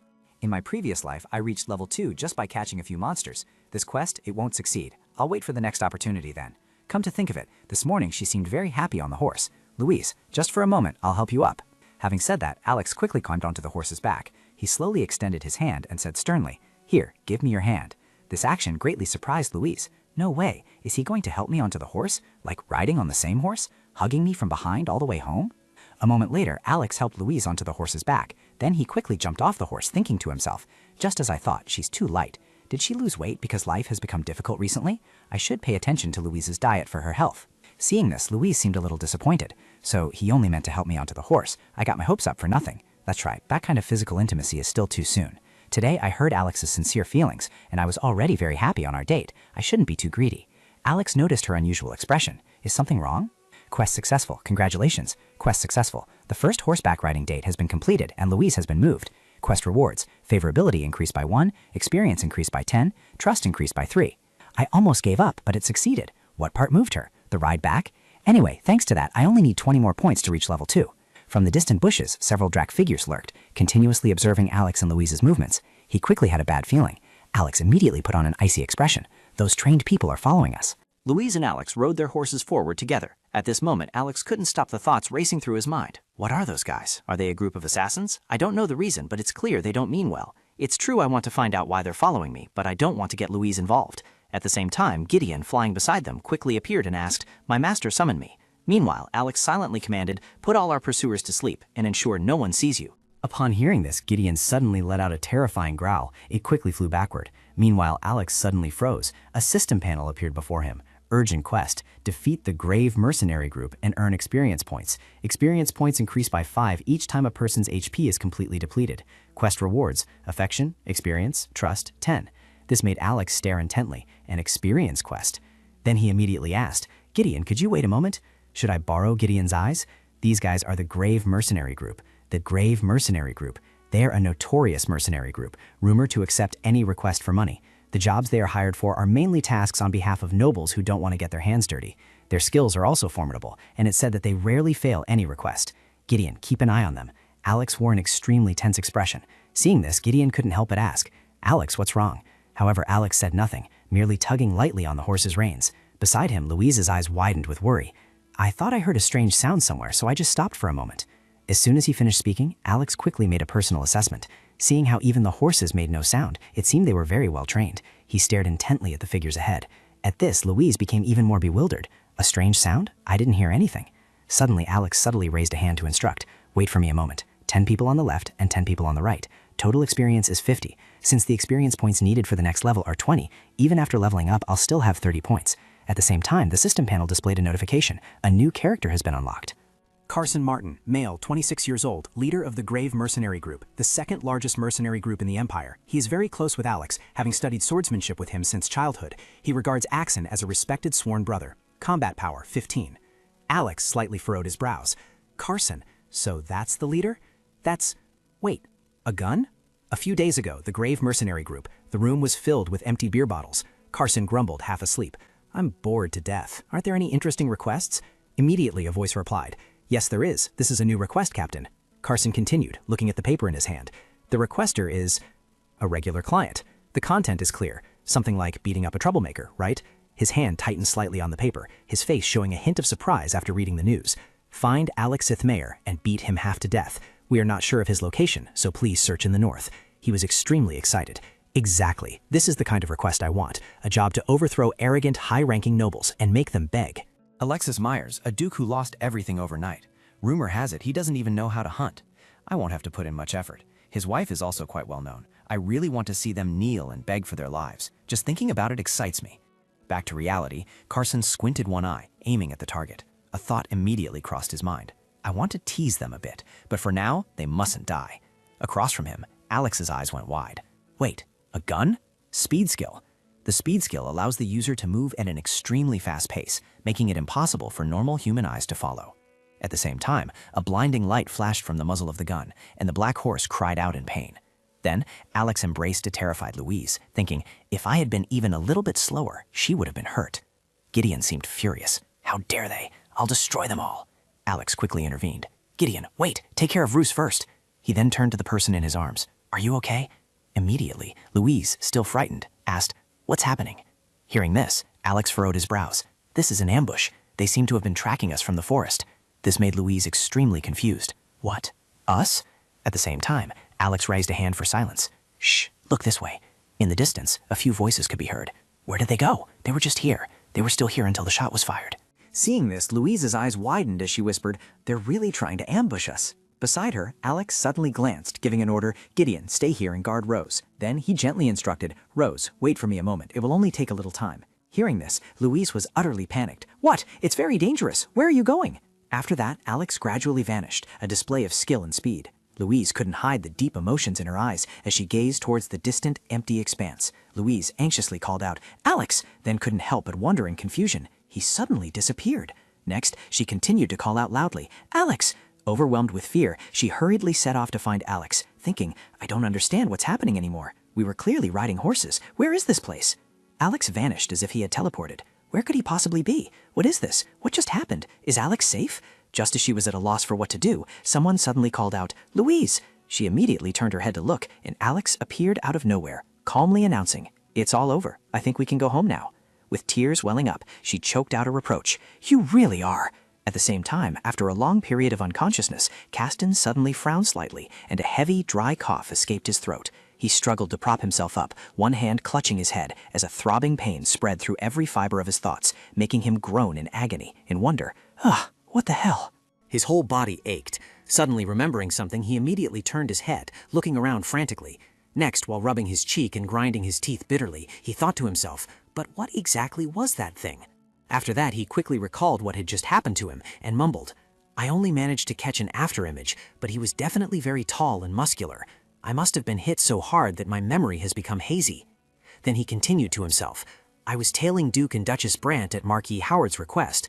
While still confused by the sudden disappearance of the couple, the team members, a short while earlier, the dark-haired man asked in a daze, What? Where did they go? The brown-haired man quickly added, Weren't they just here? Carson quickly spoke up to explain, They were here until I fired my shot. Damn it, where the hell are they? You bastards, stop running around. You're making me lose focus. Having said that, Carson immediately spun his head around. However, before his eyes was not the enemy he was facing, but the dark-haired man lying sprawled unconscious on the ground. As for the brown-haired man, he seemed to be controlled by some invisible force, continuously taking rapid punches to the stomach until foam frothed at his mouth, his body convulsing miserably. The sight ignited Carson's fury, and he roared, You bastard! Immediately after, he drew his gun, his eyes darting nervously around, an indescribable sense of unease rising within him as he wondered, what just happened? But before that thought could settle, an invisible punch suddenly landed squarely on his face. This was followed by a relentless barrage of heavy and brutal blows raining down on his body, leaving Carson dazed and utterly panicked. Only one thought echoed in his mind. He only hit the others once, but he's targeting just me like this? No sooner had Carson finished that silent thought than the mysterious force delivered a final, decisive blow. Then a voice growled in a murmur, Today, this is as far as I'll go in sparing you. After finishing his recollection, Carson, seething with anger, gritted his teeth and thought to himself, My gut tells me that guy is no ordinary person. That must be Duke Alexis. They said he was weak, kind, and easygoing pushover. At this thought, Marcel immediately turned around and urged loudly, Damn it, get up, don't just lie there, get up now. He then continued to grit his teeth and think to himself, Do you think I'll just retreat like that? A system notification unexpectedly appeared. Congratulations, you have completed a surprise quest. Quest, defeat the Grave Mercenary Band and gain experience points. Quest completion rewards, favorability increased, experience increased by 50, trust level increased by 10, level has increased to 2. At the same time, Louise suddenly turned her head back anxiously and asked, Alex, were those people just now sent by Marquis Marcel and his gang? Alex replied with a hint of uncertainty, I don't know. They just look like ordinary bandits. Hearing that, she quickly asked again, Is that so? Will that runaway horse be all right? As he held her hand to help her dismount, he gently reassured her, I've already sent someone from the stables in that direction, so don't worry too much. Hearing that, she couldn't help but say joyfully, That's good then. He suddenly spoke up, suggesting, I'll take the horse back. You go inside first. She nodded slightly, smiling as she replied, Yes, thank you for today, Alex. As Louise made her way back to her room, she bowed her head and sighed. Then she gently closed her eyes and worriedly thought to herself, Even though Alex said that, I still think they are mercenaries sent by Marquis Marcel. After all, that's just the kind of people they are. A year ago, during the general strike of textile factory workers, the Holden Textile Union secretly hunted down and eliminated key figures without leaving any trace. If they didn't like working at that textile factory, couldn't they just find another place to work? He said he found out who the ringleaders were. Oh dear, they only went out to earn a few extra pennies, only to end up with their bodies exposed in the sewers. I thought those words were just a joke, but a few days later, the ringleader was found near the factory's drainage ditch, just before taking his last breath. The workers' demands were very basic, such as guaranteed lunch breaks and ventilation equipment. The Grave Mercenary Group even managed to recapture my maid who had recently run away. If any of you ladies have a maid who needs training, try handing them over to the mercenary group for a few hours. If you say I recommended them, they'll take special interest in those individuals. The dress she was wearing at the time was probably more expensive than the cost of installing the ventilation equipment.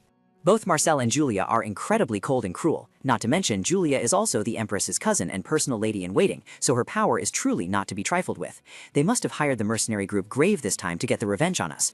But why were they all sprawled on the ground just now? And after Alex disappeared, yes, he has changed, as you, my lady, have witnessed. Seriously, am I accepting this too easily? Meanwhile, as he checked the system, Alex smiled faintly and thought to himself, let's see, I'm already level 2. A system notification then displayed, Rookie Husband Status, level 2. Trust, 2. Reputation, 337, towards next level. Favorability, 1. Experience, 30. You need 1 more favorability point and 30 more experience points to reach the next level. In my previous life, my level exceeded 600, yet now I'm only level 2 and I already feel happy. I can't waste time just waiting for quests to appear on their own. From now on, I need to actively seek them out. If I level up quickly and defeat Axon, the final villain, I might be able to find out why I came to this world. After thinking it over, Alex immediately crossed his arms and ordered, Gideon, follow him closely for a while. He immediately replied, Chrome, as you command, master. At this very moment, at Marquis Marcel's mansion, he slammed his hand on the table and furiously roared, What? What nonsense are you spouting? Hearing this, Carson stepped forward and angrily confronted him. Are you implying that you deliberately didn't tell me the Duke was hiding his power? Marcel forced a smile and asked back, Not only do you have the audacity to barge into my study, but what gibberish are you babbling about? Then he couldn't help but wonder and secretly questioned himself. Why does his face look like that? Impossible, absurd. Even Carson was defeated by Alexis? Carson gritted his teeth and yelled, If that's the case, it will be very difficult to maintain a trusting relationship with you, Marquis, won't it? He sneered in response. How ridiculous, Carson. Are you blaming others when you couldn't even complete the request yourself? It seems the era of the Grave Mercenary Group is over. Carson was stunned speechless after hearing this, his eyes wide and his mouth agape, as if he couldn't digest what had just entered his ears. Seeing that reaction, Marcel subtly curled his lips, the corners of his mouth forming a cunning smile. He secretly thought to himself, What do you intend to do to me even when you're angry? You'll just have to vent that anger on Alexis. Yes, go ahead and crush Alexis completely. Thank you for watching today's video. Our story continues with many exciting developments ahead, so don't forget to like and subscribe to support us and not miss the latest episodes. We wish you relaxing and enjoyable moments, and we'll see you in the next video. Thank you for watching.